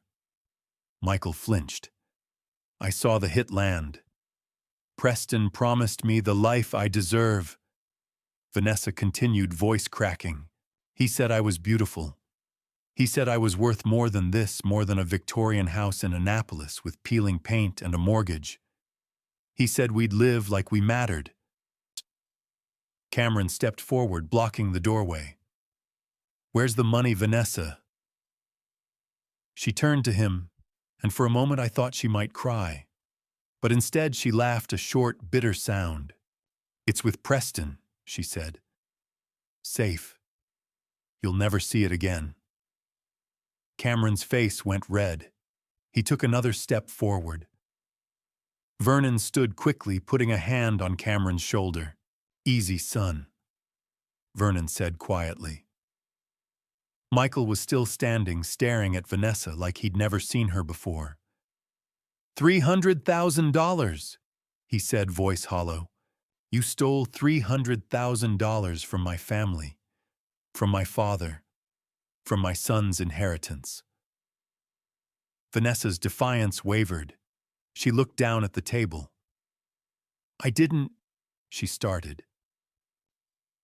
You sold my mother's engagement ring, Michael said, voice rising. The ring my father gave her 47 years ago. You forged my signature on a loan. You drained our savings. You lied to me, to Noah, to everyone. I had no choice, Vanessa shouted back. You think I wanted this? You think I wanted to sneak around, pay my sister to cover for me, steal jewelry? I was trapped. Michael. Trapped in a marriage that felt like a prison sentence. She swung around to face Olivia, who was still crying softly in her chair. And you, Vanessa hissed. You were supposed to keep your mouth shut. You were supposed to take the money and stay silent. But no, you had to go and confess everything. You ruined it all. Olivia looked up, tears streaming down her face. I'm sorry, Vanessa, she whispered. I never wanted to hurt anyone. I thought I was helping you. I thought you just needed a few hours away. I didn't know you were stealing. I didn't know about Preston or the money or... Of course you didn't know, Vanessa snapped. Because you're a naive fool who thinks everyone's as honest as you are. I stepped forward. Oh, that's enough, I said, voice low. Vanessa whirled on me. Enough? You think this is enough, Harold? You dragged me here, humiliated me in front of everyone, exposed every mistake I've ever made, and now you want me to sit quietly and take it. You made your choices, I said. Now you live with them. For a long moment, nobody moved. The clock on the mantel ticked. Outside, a car drove past on Prince George Street, headlights sweeping across the curtains. Then Vanessa grabbed her purse from the back of her chair. Fine, she said. I'm done. She turned and headed for the door. Cameron didn't move to stop her this time. Michael stood frozen, face gray. Vanessa paused at the threshold, one hand on the doorframe. She looked back over her shoulder. You'll regret this, she said quietly. All of you. Then she was gone. I heard the front door slam. Heard her heels on the porch steps.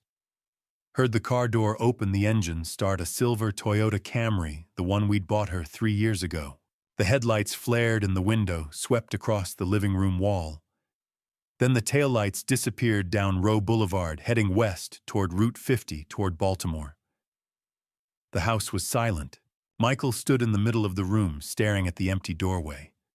His shoulders sagged. He took one step, then another. Then his knees buckled, and he sank into the nearest chair, burying his face in his hands. I walked over and put my hand on his shoulder. It's over, son, I said quietly. Finally over. The phone rang at 11 o'clock at night. I'd been half asleep since Saturday's confrontation. The house was too quiet, Michael upstairs with Noah Cameron back on his ship, Vanessa gone. I grabbed the phone. Unknown number. Hello. Silence. Then a hoarse voice. Harold, I need help. Vanessa. I sat up, switched on the lamp. Where are you? Baltimore, a motel off Route 40. Her voice cracked. I didn't know who else to call. I pressed the phone to my ear. What happened? Traffic noise in the background. A long pause. Then the words came fast. I contacted Preston after I left. He told me to meet him at the Marriott downtown Inner Harbor. He said everything was ready. The villa, the bank account, new passports. He walked me through transferring the money into a joint offshore account. Almost $300,000, Harold. Everything I had left. My hand tightened on the phone. This morning I woke up and he was gone. She continued, voice breaking. Hotel room empty. His bags, phone, everything gone. I checked the account and it was cleaned out. Zero. I tried calling and the numbers disconnected. He took everything. I heard her crying, quiet, broken. He used me exactly the way I used Michael, she whispered. And now I have nothing. No money, no Preston, no plan. I'm in a $20 motel with $40 and nowhere to go. I walked to the window, looked out at the dark street. Come back, Vanessa. I can't. Michael hates me. You all... We'll call the FBI, I interrupted. Preston Derek Hayes, he's wanted. If you cooperate, help them catch him, they'll reduce your charges. But you have to do this right. Long silence. Okay, she said quietly. Good. Call me when you're close. I hung up. Across the hall, Michael stood in his doorway, arms crossed. She's coming back. 2 days, I said, and we're calling the FBI. Thursday afternoon, Vanessa pulled up in front of the house. She looked terrible, dark circles, wrinkled clothes, hair, and a messy ponytail. I met her at the door, nodded toward the living room. My agent's already here. FBI Special Agent Sarah Brooks sat on the couch, late 30s, short brown hair, sharp eyes, dark blazer. She stood, extended her hand. Ms. Caldwell, Agent Brooks, Economic Crimes Unit. Thank you for coming. Vanessa sat. I took the armchair. Michael had taken Noah to Diane's again. Brooks opened her portfolio. Let me be direct. You're facing federal charges, fraud, theft, forgery. Years in prison, hundreds of thousands in restitution. But if you cooperate fully, testify, provide records, help us catch Derek Hayes, we can work with the prosecutor. Reduced sentence, probation, maybe house arrest. You need to give us everything. Vanessa pulled a manila envelope from her purse. Wire transfer confirmations, hotel receipts, message screenshots, the account number he gave me. Everything. Brooks took it, flipped through, nodded. Good start. She laid 3 photos on the table, surveillance shots of Preston with different women. Derek Allen Hayes, 50 years old, 8 known victims, 2.1 million in losses. Warrants in Virginia, Delaware, Pennsylvania, classic romance scammer targets. Women at charity events, builds trust, promises a future, drains accounts, disappears. He's done this 8 times that we know of. Vanessa stared at the photos, pale. 8 times. Could be more. He changes names, appearance stories. Same pattern every time. Brooks pulled out another photo, time-stamped 2 days ago. BWI Airport. Preston walking through security, carry-on bag, sunglasses. We've been tracking him. He made a mistake, used a credit card linked to an old alias. Bought a plane ticket. Vanessa leaned forward. Where? Brooks looked at her steadily. He booked a flight out of BWI tomorrow morning, 6:30. Destination Grand Cayman. The room went silent. Vanessa stared at the photo, jaw clenched, eyes wet. That was supposed to be our flight, she whispered. He said he loved me. Brooks closed the file, stood. He lied, just like he lied to 7 women before you. She tucked the file under her arm. But here's the good news, Miss Caldwell. She looked at Vanessa, then at me. We'll be waiting for him. 4 days after our meeting with the FBI, Michael and I sat in Agent Sarah Brooks's office at the Baltimore field office. Brooks opened a manila folder, pulled out a printout. Vanessa's cooperation has been invaluable, she said. Full documentation, wire transfers, hotel receipts, phone records. She gave us Preston's patterns, the aliases he uses, how he moves money. She slid the printout across the desk. Airline confirmation. Passenger name Preston J. Whitmore. Derek Allen Hayes booked a one-way ticket out of BWI, Brooks said. Tomorrow morning, 6:30, Grand Cayman. We're moving on him at the airport before he clears security. She looked at us. I'm inviting you both to be there as witnesses. You don't have to come, but I thought you might want to see this through. Michael looked at me. I nodded. We'll be there. The alarm went off at 4:30 the next morning.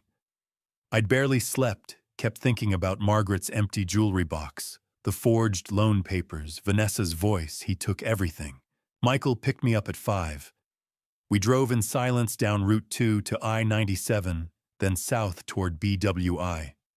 The highway was nearly empty. The sky was still dark stars, fading. We met Agent Brooks at Terminal A departures at 5:30.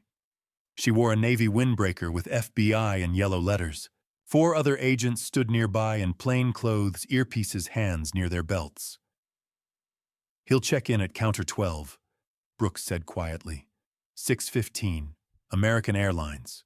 We'll take him before security, clean and quick. She gestured to a seating area near the entrance. You two wait there. Don't approach, don't interfere. Just watch. Michael and I sat. The airport slowly woke up travelers with suitcases, families heading to counters, announcements overhead. I checked my watch. 6 o'clock. Michael sat forward, hands clasped between his knees. I keep thinking about Noah, he said quietly. How do I explain all this to him? One step at a time, I said. First we deal with this, then we figure out the rest. At 6:12, my phone buzzed. Text from Brooks inbound. 2 minutes. I looked up. Brooks stood near Counter 12, pretending to check her phone. The other agents were scattered, 1 by baggage drop, 2 by escalators, 1 near the entrance. Then I saw him. Preston Whitmore walked through the automatic doors at 6:15 exactly. Gray suit, expensive tailored. Louis Vuitton carry-on over his shoulder. Sunglasses, confident stride. 50 years old, but looked younger. He walked straight to Counter 12, set his bag on the scale, handed over his ID and ticket. Michael went rigid beside me. That's him, he whispered. Agent Brooks stepped forward. Excuse me, sir. Preston turned, smiling. Then he saw the FBI windbreaker, and his face changed just for a second, before the smile returned, forced. Can I help you? Brooks held up her badge. Derek Allen Hayes, FBI, you're under arrest. Preston's smile vanished. He stepped back. I think you have the wrong wire fraud, money laundering, identity theft, Brooks said flatly. No, don't move! Preston bolted. He dropped the bag and ran toward the emergency exit. But 2 agents were already moving. They cut him off in 5 steps, grabbed his arms, slammed him against a support column. One pulled his arms back, snapped handcuffs on. Preston shouted, voice echoing through the terminal. You have no right. I haven't done anything. Brooks walked over calmly, held up her phone bank records, wire transfers, Vanessa's signed statement. Derek Allen Hayes, she said again. Also known as Preston Whitmore, Ryan Caldwell, Marcus Bennett. 8 known victims over 5 years, $2.1 million in fraud. Outstanding warrants in Virginia, Delaware, and Pennsylvania. You're done. Preston stopped shouting, stared at her, breathing hard. The other agents were already searching his bag. One pulled out stacks of cash, $100 bills, rubber-banded. Another pulled out a laptop. A third held up a passport, fake, different name, Preston's photo. Brooks stepped back. How much? The agent counted quickly. 80,000. Brooks pulled out her phone, made a call. Listened, then nodded. Account still active. 140,000 sitting in it. He hadn't moved it yet. She looked at Preston. 220,000 total. That's about 71% of what you stole from Vanessa Caldwell alone. The other 90,000 you wired offshore, that's gone. But this, she gestured to the cash and laptop. This we're keeping. Preston didn't say anything, just stared at the floor. 2 agents led him toward the exit, hands cuffed behind his back. Gray suit, wrinkled sunglasses, gone. Travelers stared as they passed. Brooks walked over to us. That's it, she said quietly. He'll be arraigned this afternoon. Federal charges, 15 to 20 years. Michael stood watching Preston disappear through the doors. It's really over, Dad, he whispered. I put my hand on his shoulder. Yes, son, it's done. But even as I said it, I knew we still had a long road ahead. Vanessa's sentencing, Olivia's family, Noah's healing. The arrest was over. The rebuilding was just beginning. 2 weeks after Preston's arrest, Michael and I sat in the Anne Arundel County Circuit Court on Church Circle. The courtroom was old wood-paneled walls, high ceilings, rows of wooden benches. Vanessa sat up front, with her public defender shoulders hunched. Preston Derek Hayes sat 20 feet away in an orange jumpsuit, hands cuffed, 2 federal marshals behind him. He stared straight ahead, jaw tight. The judge entered, a woman in her 60s, gray hair, black robe. She opened a file. United States versus Derek Allen Hayes, also known as Preston Whitmore, Ryan Caldwell, Marcus Bennett. She looked at him over her reading glasses. Mr. Hayes, you've been found guilty on multiple counts of wire fraud, money laundering, and identity theft.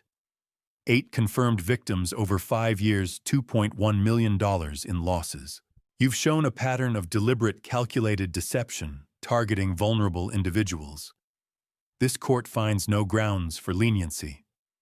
She paused. I sentence you to 18 years in federal prison, followed by 5 years supervised release. You are ordered to pay full restitution to your victims. Preston didn't react, just kept staring forward. The judge turned to the next file. Commonwealth of Maryland versus Vanessa Marie Caldwell. Vanessa stood, legs shaking. Her lawyer steadied her elbow. Ms. Caldwell, you've pleaded guilty to theft, forgery, and conspiracy to commit fraud. You stole over $300,000 from your family. However, the court recognizes your full cooperation with federal authorities. Your testimony was instrumental in the arrest and conviction of Derek Hayes. She closed the file. I sentence you to 2 years probation, 500 hours of community service, and restitution of $90,000 to the Mitchell family. You are prohibited from leaving the state and from contacting Noah Mitchell during probation. Violation will result in immediate incarceration. Vanessa buried her face in her hands. The judge looked at Michael. Mr. Mitchell, the divorce decree has been finalized. You are granted full custody of your son, Noah Mitchell. Michael nodded, face gray. We left 15 minutes later. A week after sentencing, I received a check from the FB with $220,000, the recovered funds from Preston's arrest. I sat at my desk that night staring at the check. Thought about Margaret's jewelry sold and gone forever. Thought about the 90,000 wired offshore unrecoverable. But mostly I thought about Olivia, desperate, manipulated by her own sister, paying for her parents' medical bills the only way she knew how. Margaret's voice in my head. Always protect this family, Harold. Family wasn't just blood. It was the people who stayed, who loved when it was hard. I pulled out my checkbook and wrote a check for $50,000. The next morning, I drove to Eastport. 89 Clay Street looked the same, gray-blue wood siding, faded curtains, wilted daisies. I climbed the porch steps and knocked. Ruth Anderson opened the door, 72, gray hair, old cardigan, tired eyes. "Mr. Mitchell," she said, surprised. "May I come in?" She stepped aside. The living room was small, tidy, second-hand furniture, crocheted blankets, a walker in the corner. I heard the hiss of an oxygen machine from the back bedroom. Olivia appeared in the hallway, stopped when she saw me. I pulled the check from my jacket pocket, held it out to Ruth. "This is for you and Howard. $50,000. It'll cover your medical bills and move Howard to a better care facility, one with full-time nurses, better equipment, more comfort." Ruth stared at the check. Her hands started shaking. "Mr. Mitchell, I can't. We can't." "You can," I said firmly. "Olivia was caught in the middle of this. She made mistakes, but she did it out of love for you. You and Howard gave her a home when no one else would. You deserve help." Ruth started crying. Olivia rushed over, put her arms around her. "Thank you," Olivia said, voice breaking. "Thank you so much." I set the check on the table. "Use it well." 1 month later, Howard Bradshaw moved into the Annapolis Care Center on Aris T. Allen Boulevard, a modern facility with private rooms, round-the-clock nursing, and a garden courtyard. Ruth visited every day. Olivia worked part-time at a local grocery store, spent her evenings with them. 4 months after that, Howard passed away peacefully in his sleep. The funeral was small, a local church on West Street, maybe 20 people. Ruth sat in the front pew, Olivia beside her, holding her hand. Laura Griffin sat on Olivia's other side. Michael and I sat in the back with Noah. After the service, I walked up to Olivia, put my hand on her shoulder. "Your father would be proud of you." Olivia looked up, eyes red. "He wasn't my father by blood," she whispered, "but he loved me like one. He and Ruth, they saved me." "I know," I said. "And now you're saving Ruth. That's what family does." She nodded, wiped her eyes. Outside, Ruth stood by the church steps, staring at the hearse. Olivia went to her, wrapped an arm around her shoulders. They stood there together, holding each other up. Michael appeared beside me. "You did a good thing, Dad." I watched Olivia and Ruth walk slowly toward a waiting car. So Margaret would have done the same. I said. We walked back to our car. Noah climbed into the back seat, asked if we could stop for ice cream. Michael said yes. I started the engine and pulled onto West Street. The legal battles were over. The sentences handed down. The money divided as best it could be. Now came the harder part. Healing. Moving forward. Helping Noah understand. But that I thought was a challenge for another day. The hardest part was explaining it to Noah. 3 weeks after the sentencing, Michael and I sat down with him in the living room. 7 years old, too young to understand fraud or theft or betrayal, but old enough to know his mother was gone and something was very wrong. I'd been dreading this conversation since the night Vanessa walked out. How do you tell a child that his mother chose money over him, that she lied, stole, ran away with another man? You don't. You protect him. You tell him the truth in pieces he can hold without breaking. Michael sat on the couch, Noah on his lap. I sat in the armchair across from them. The late afternoon sun came through the window, dust motes drifting in the light. Noah, I said gently, You know sometimes grown-ups make mistakes, right? He nodded, big brown eyes, serious. Well, your mom made some very big mistakes, I continued. She did some things that hurt our family, and because of that, she won't be living with us anymore. Noah's face crumpled. His chin started trembling. Did I do something wrong, Grandpa? He whispered. Michael pulled him closer, kissed the top of his head. No, buddy, Michael said, voice thick. You didn't do anything wrong. Not one thing. Dad and Grandpa love you so much. This is about choices your mom made, not about you. But where is she? Noah asked, tears spilling over. Why doesn't she come home? I leaned forward, elbows on my knees. She can't come home right now, I said. She has to. She has to fix the mistakes she made. And that's going to take a long time. Noah cried quietly for a minute, face buried in Michael's chest. Michael looked at me over Noah's head, eyes red. I cleared my throat. Noah, do you remember the nice lady who came to visit a few times? The one who looked like Mom? Noah lifted his head, wiped his nose on his sleeve. The lady who made cookies, he said. That's right. Her name is Olivia. She's your mom's sister, your aunt. She didn't know about the mistakes your mom was making. She was trying to help. And she'd like to keep visiting us if that's okay with you. Noah looked uncertain. Will Miss Olivia stay? He asked quietly. Before I could answer, I heard footsteps in the hallway. Olivia appeared in the doorway holding a plate covered with aluminum foil. She'd been waiting in the kitchen, giving us time to talk first. Hi, Noah, she said softly. I brought your favorite chocolate chip cookies, just out of the oven. She walked over slowly, set the plate on the coffee table, pulled back the foil. The smell of warm chocolate filled the room. Noah stared at her, then at Michael, then back at her. Olivia crouched down so she was at his eye level. I know I look like your mom, she said gently. That must be confusing. But I'm not her. I'm your Aunt Olivia. And if it's okay with you, I'd like to be your friend. Noah didn't say anything, just kept staring. Olivia smiled, sad but hopeful. How about we have some cookies and milk, she said. And maybe you can tell me about school.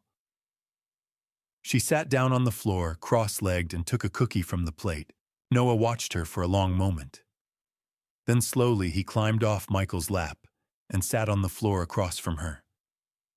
Took a cookie, bit into it. I'm in second grade, he said quietly. Olivia's smile widened. Second grade, that's a big deal. What's your teacher's name? Mrs. Patterson. Is she nice? Noah nodded, and just like that, the conversation started. The first week was hard. Noah would see Olivia and startle, eyes going wide, body going rigid. A couple of times he ran to his room crying, and Michael or I would have to go sit with him, remind him that Olivia wasn't Vanessa, that she was safe, that she wasn't going anywhere. Olivia was patient, didn't push, gave him space when he needed it. Came by twice a week, Tuesday afternoons and Saturday mornings, and always brought something: cookies, a new coloring book, a picture book from the library. By the second week, Noah stopped running.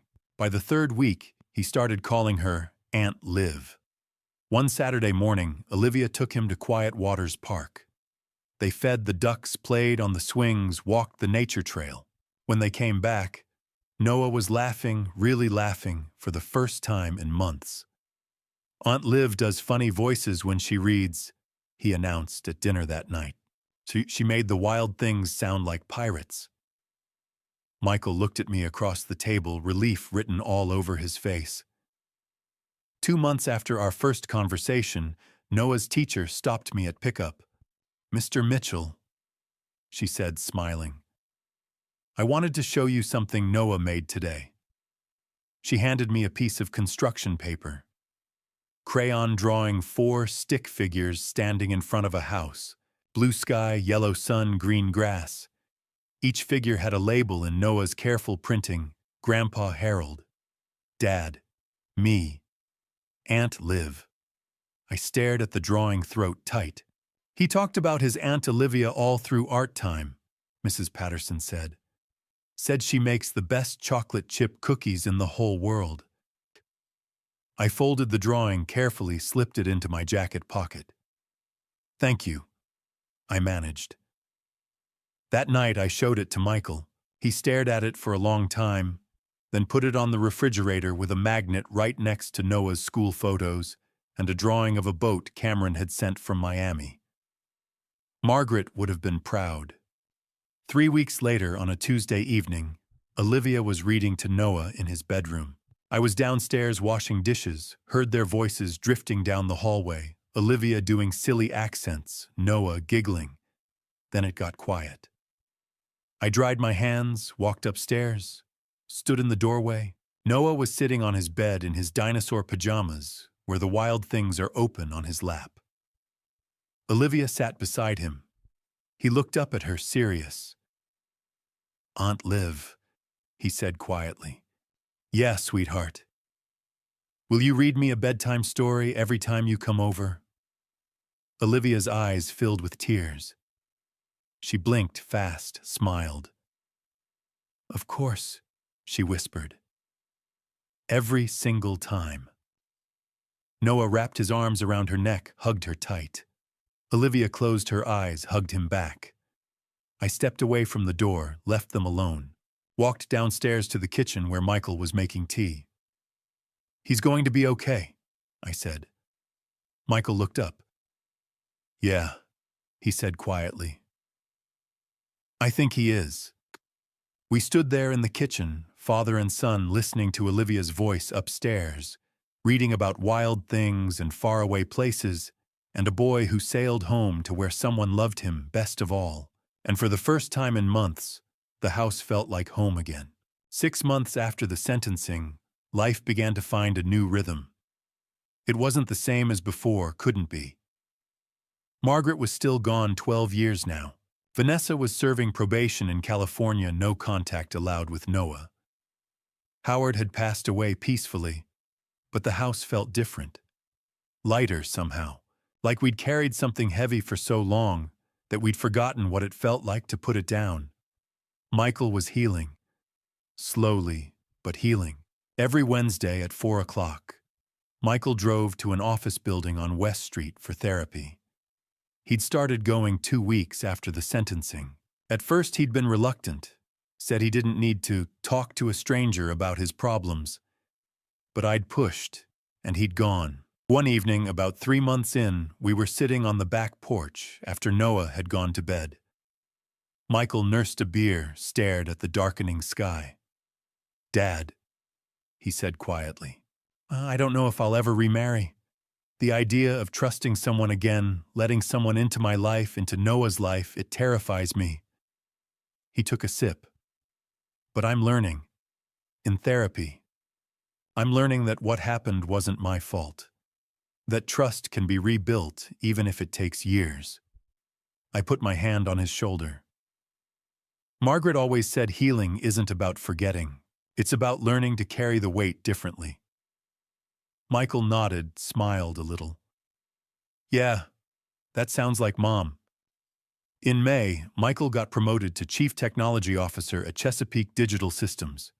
He came home that evening with a bottle of champagne and a grin I hadn't seen in over a year. Noah ran to him at the door, and Michael scooped him up, spun him around. Guess what, buddy? Dad got a promotion. I opened the champagne. We toasted with Noah using apple juice. Michael told us about the new role leading the entire tech team, bigger projects, better salary, financial stability finally after months of legal fees and restitution payments. I'm proud of you, son, I said. More than the promotion, though I was proud of the time he was spending with Noah. Saturday mornings became soccer practice at the elementary school field. Michael coaching from the sidelines, Noah running drills with a dozen other 7-year-olds. Afterwards, They'd stop at Main Street Bakery for cinnamon rolls and come home smelling like sugar and grass stains. Tuesday evenings were homework time. Michael patient at the kitchen table helping Noah with spelling words and addition problems. Never raising his voice. Just saying, "Let's try it a different way, buddy." And Sunday afternoons, they'd go fishing at Quiet Waters Park. Came back with stories about the one that got away. Once Noah actually caught a small bass. Michael took a photo, sent it to Cameron. Noah kept it on his nightstand for weeks. One Saturday morning, I watched from the kitchen window as Michael taught Noah to throw a football in the backyard. Michael demonstrating the grip, the spiral. Noah's throws wobbling, then getting better. Michael cheering every time. I thought about Margaret. Wished she could see this. Olivia had found her own rhythm too. She still lived at 89 Clay Street with Ruth in the little gray-blue house in Eastport. After Howard passed away, Ruth had struggled with grief and loneliness. But Olivia had been there steady. She'd taken a part-time accounting job, working remotely for local businesses. It wasn't much, but it covered bills and let her be home with Ruth. Twice a week, she came to visit us. Tuesday evenings, she'd arrive around 5:30 with groceries and cook dinner. She and Noah would set the table together. Noah chattering about school, Olivia listening like every word mattered. After dinner, she'd help Noah with his reading homework, while Michael and I cleaned up. Saturday mornings, she'd come over for coffee. She and I would sit on the front porch, talk about Ruth's health, Noah's progress, Michael's work. Easy conversations, comfortable. And somehow, without anyone planning it, she and Michael had become friends. Real friends. The kind who could talk about hard things without it being awkward. Michael would ask about Ruth, Olivia would ask about work. They'd joke about Noah's latest obsession, currently dinosaurs. They'd sit at opposite ends of the couch while Noah watched cartoons between them. There was warmth there and trust, but not romance. Both of them seemed to understand, without saying it, that crossing that line would complicate everything. Olivia was Aunt Liv, Noah's safe person, Ruth's caretaker part of the family, and that was enough. Michael said it best one evening after Olivia had left. "She's a good person, Dad. I'm glad she's in our lives." "So am I," said. Cameron called every Sunday evening. He was still captain of the MS Ocean Majesty, still sailing the Caribbean, but he never missed a call. 6 o'clock, my phone would ring, and Noah would scramble to answer it on video. "Uncle Cameron," he'd shout. Cameron would wave from some tropical port, tell Noah about dolphins or storms or the time a passenger left a parrot in their cabin. Noah would show Cameron his latest drawing or Lego creation. Cameron would ooh and ah, like it was the most impressive thing he'd ever seen. "Your brother's living the adventure," Michael joked once. "We're living the stability." "Both are good," I said. "Different, but good." As for me, I found peace in small things. Margaret's garden. I tended it every morning, the purple irises she'd loved, the rose bushes, the tomato plants. One evening, Noah asked if he could help. We knelt in the dirt together, planted new tomatoes, and I told him about Grandma Margaret. How she'd loved gardening. How she'd believed that growing things was a kind of hope. "Do you miss her, Grandpa?" Noah asked. "Every day," I said. "But I see her in you, in your dad, in this garden." Noah nodded seriously. Patted the dirt around the seedling with his small hands. I also spent evenings on the porch, reading or just watching the street, thinking about everything we'd survived.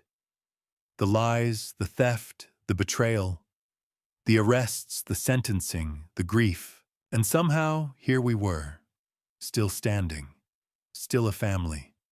One evening in late summer, I sat on the front porch as the sun went down. The air was warm, cicadas humming in the trees. Michael and Noah were in the yard playing tag. Noah shrieking with laughter, Michael pretending he couldn't catch him. The screen door opened behind me. Olivia stepped out carrying a tray with 2 glasses of iced tea. She handed me one, sat in the rocking chair beside mine. "Beautiful evening, isn't it, Harold?" she said. I took the glass, smiled. "It really is, Olivia," I said. "It really is." We sat in silence, sipping tea, watching Michael finally catch Noah and lift him into the air. The boy's laughter rang across the yard like a bell. And I thought, this is what we fought for. 1 year had passed since that November morning, when Cameron called and said, "Dad, Vanessa's on my ship." I sat in my study on a quiet afternoon, the same leather notebook open on my desk. I'd filled it over the past 12 months. Observations, questions, fears, small victories. Now I turned to the last page and wrote in careful letters, "Day 365, we made it through." I set down my pen and looked around the room. Margaret's photo still sat on the corner of my desk, her smile frozen in time. The window looked out over the backyard where the garden she'd loved was preparing for winter. And somewhere in the house I could hear Noah laughing. 1 year, 365 days since the impossible call. Since I'd stood between 2 identical women and realized my daughter-in-law had been living a double life. A lot had changed, but we were still standing. Noah was 8 now, 2nd grade at Annapolis Elementary. His teacher said he was doing well, reading above grade level, making friends, no longer asking why Mom didn't come home. He still had hard days, but fewer of them. And he had Aunt Liv, who showed up every Tuesday and Saturday like clockwork, who baked cookies and read stories, and never once made him feel like he was too much or not enough. Michael was stable, CTO at Chesapeake Digital Systems, leading a team of 20 developers earning enough to rebuild what Vanessa had stolen. He went to therapy every Wednesday. He took Noah fishing on Sundays. He hadn't started dating, said he wasn't ready, might not be for a long time, but he was healing. Learning to trust himself again. Learning that Vanessa's betrayal didn't define him. Olivia had become independent. Full-time accountant, now working for 3 local businesses, making enough to support herself and Ruth. She'd moved Ruth into a smaller, easier-to-manage apartment in Eastport, closer to medical care. And twice a week, she came to our house. Not because she had to, because she wanted to. Because somehow, without anyone planning it, she'd become family. Vanessa was in California serving out her probation, working at a grocery store, living in a studio apartment, forbidden from leaving the state or contacting Noah. She'd sent a letter 3 months ago, an apology addressed to Noah. Michael had shown it to me, asked what I thought. I told him to hold on to it. Maybe someday Noah would want to read it, but not yet. Not while he was still healing. Cameron was still at sea, still captain of the MS Ocean Majesty. He called every Sunday, sent postcards from Jamaica and Cozumel and Grand Cayman. He kept a photo in his cabin, all of us together, taken at Christmas. Michael, Noah, me, Olivia, Ruth. A new kind of family portrait. And me, I was 68 years old, 12 years a widower, still living in the house Margaret and I had bought 40 years ago. Still tending her garden. Still teaching Noah about what it means to be honest, to be kind, to stay when things get hard. I'd learned a lot this year. About truth and lies. About family and betrayal. About redemption and punishment. I used to think lies were simple, true or false, right or wrong. But this year taught me that lies live in shadows. They grow like weeds, slow and silent, strangling everything real. Vanessa's lies had nearly destroyed us. Not just the theft or the forgery, but the daily deception, the pretending, the manipulating, the using her own sister as a prop in her fantasy. But Olivia's truth had saved us. She'd confessed when she didn't have to, cooperated when it would have been easier to run. And in doing so, she'd given us a chance to rebuild on something solid. I used to think family was blood, shared DNA, legal documents, wedding vows. But this year taught me that family is who stays, who fights, Who shows up when everything falls apart and says, "I'm here. I'm not leaving." Olivia wasn't related to us by blood or marriage, but she was family. She'd earned it not through some grand gesture, but through 100 small ones. Tuesday dinners, Saturday morning coffee, bedtime stories and soccer games and patient answers to Noah's endless questions. Vanessa, on the other hand, had been family by marriage and law. But she'd chosen money over us, chosen Preston over Michael, chosen lies over love, and in doing so, she'd become a stranger. I used to think punishment and redemption were opposites. Vanessa got 2 years probation. Preston got 18 years in federal prison. Justice served, case closed. But punishment doesn't equal healing, and justice doesn't erase pain. Redemption isn't about erasing the past. It's about building something better from the ruins. Olivia found redemption by caring for Ruth, by loving Noah, by showing up every week with patience and cookies and second chances. Michael found it by going to therapy, by being present for his son, by choosing to trust again, even when it terrified him. And me, I found it by protecting this family. Not perfectly. God knows I made mistakes. But I'd done what Margaret would have wanted. I'd kept us together. I looked at Margaret's photo, traced the frame with one finger. "Margaret," I whispered. "If you're watching, I hope you're proud. We protected this family, not perfectly, not without scars, but we did it." Outside, the purple irises she'd planted were dormant, now waiting for spring. But they'd bloom again. They always did. "I see you in Noah's laugh," I continued. "In Michael's strength. In the way Olivia sits at our table like she belongs. You're still here. In all of this." I closed the notebook, stood slowly. My knees creaked, 68 years catching up with me. Walked to the window. In the backyard, Noah and Olivia were kneeling in the garden bed near the fence, planting tulip bulbs for spring. Noah's small hands patting the dirt, Olivia pointing to where the next one should go. He said something I couldn't hear, and she laughed, ruffled his hair. I watched them for a long moment. Thought about everything we'd survived. The lies, the theft, the betrayal, the arrests, the trials, the grief, the slow, hard work of healing. And I smiled. This is what family looks like. Not perfect, not without complications or history or scars, but real. Built on truth instead of lies, on choice instead of obligation, on love that stays even when it's hard. I thought about Vanessa sometimes, wondered if she regretted it, wondered if she understood what she'd lost. But mostly I thought about the people who were still here, the ones who'd stayed, the ones who'd fought, the ones who'd chosen us. Noah looked up, then saw me in the window and waved. Olivia waved, too, smiled, that warm, genuine smile. I waved back. This is enough, I thought. This is more than enough.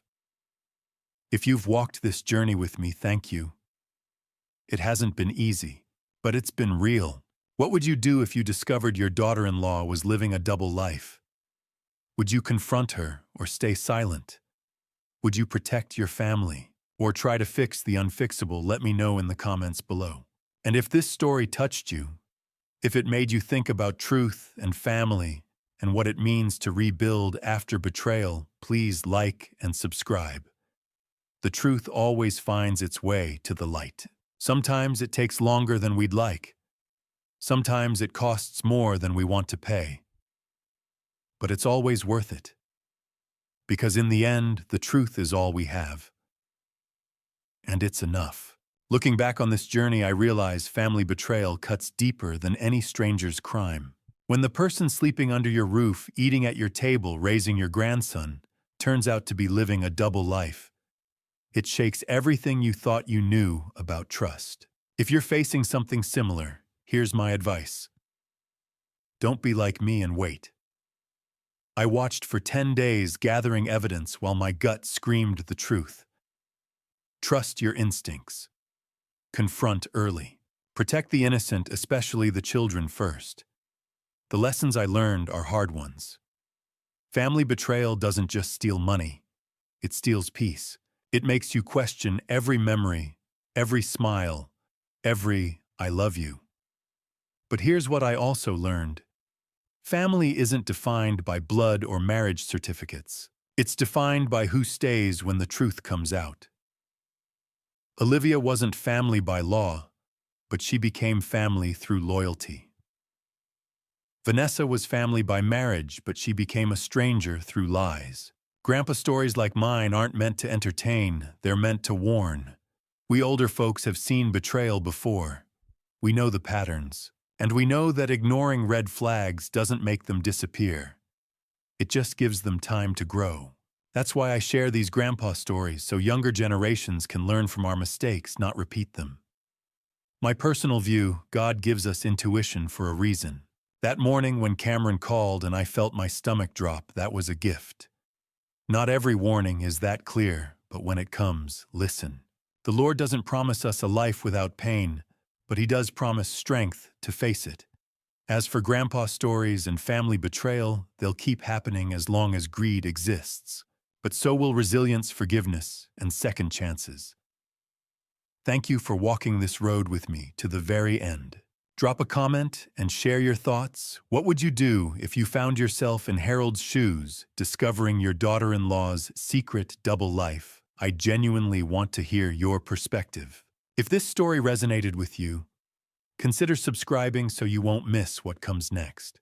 A gentle reminder, while inspired by real-world dynamics and social issues, certain elements have been dramatized for storytelling purposes. If this content doesn't align with your preferences, feel free to explore other videos that suit you better. The truth always finds the light. Sometimes it just takes a grandfather's stubborn love to turn it on.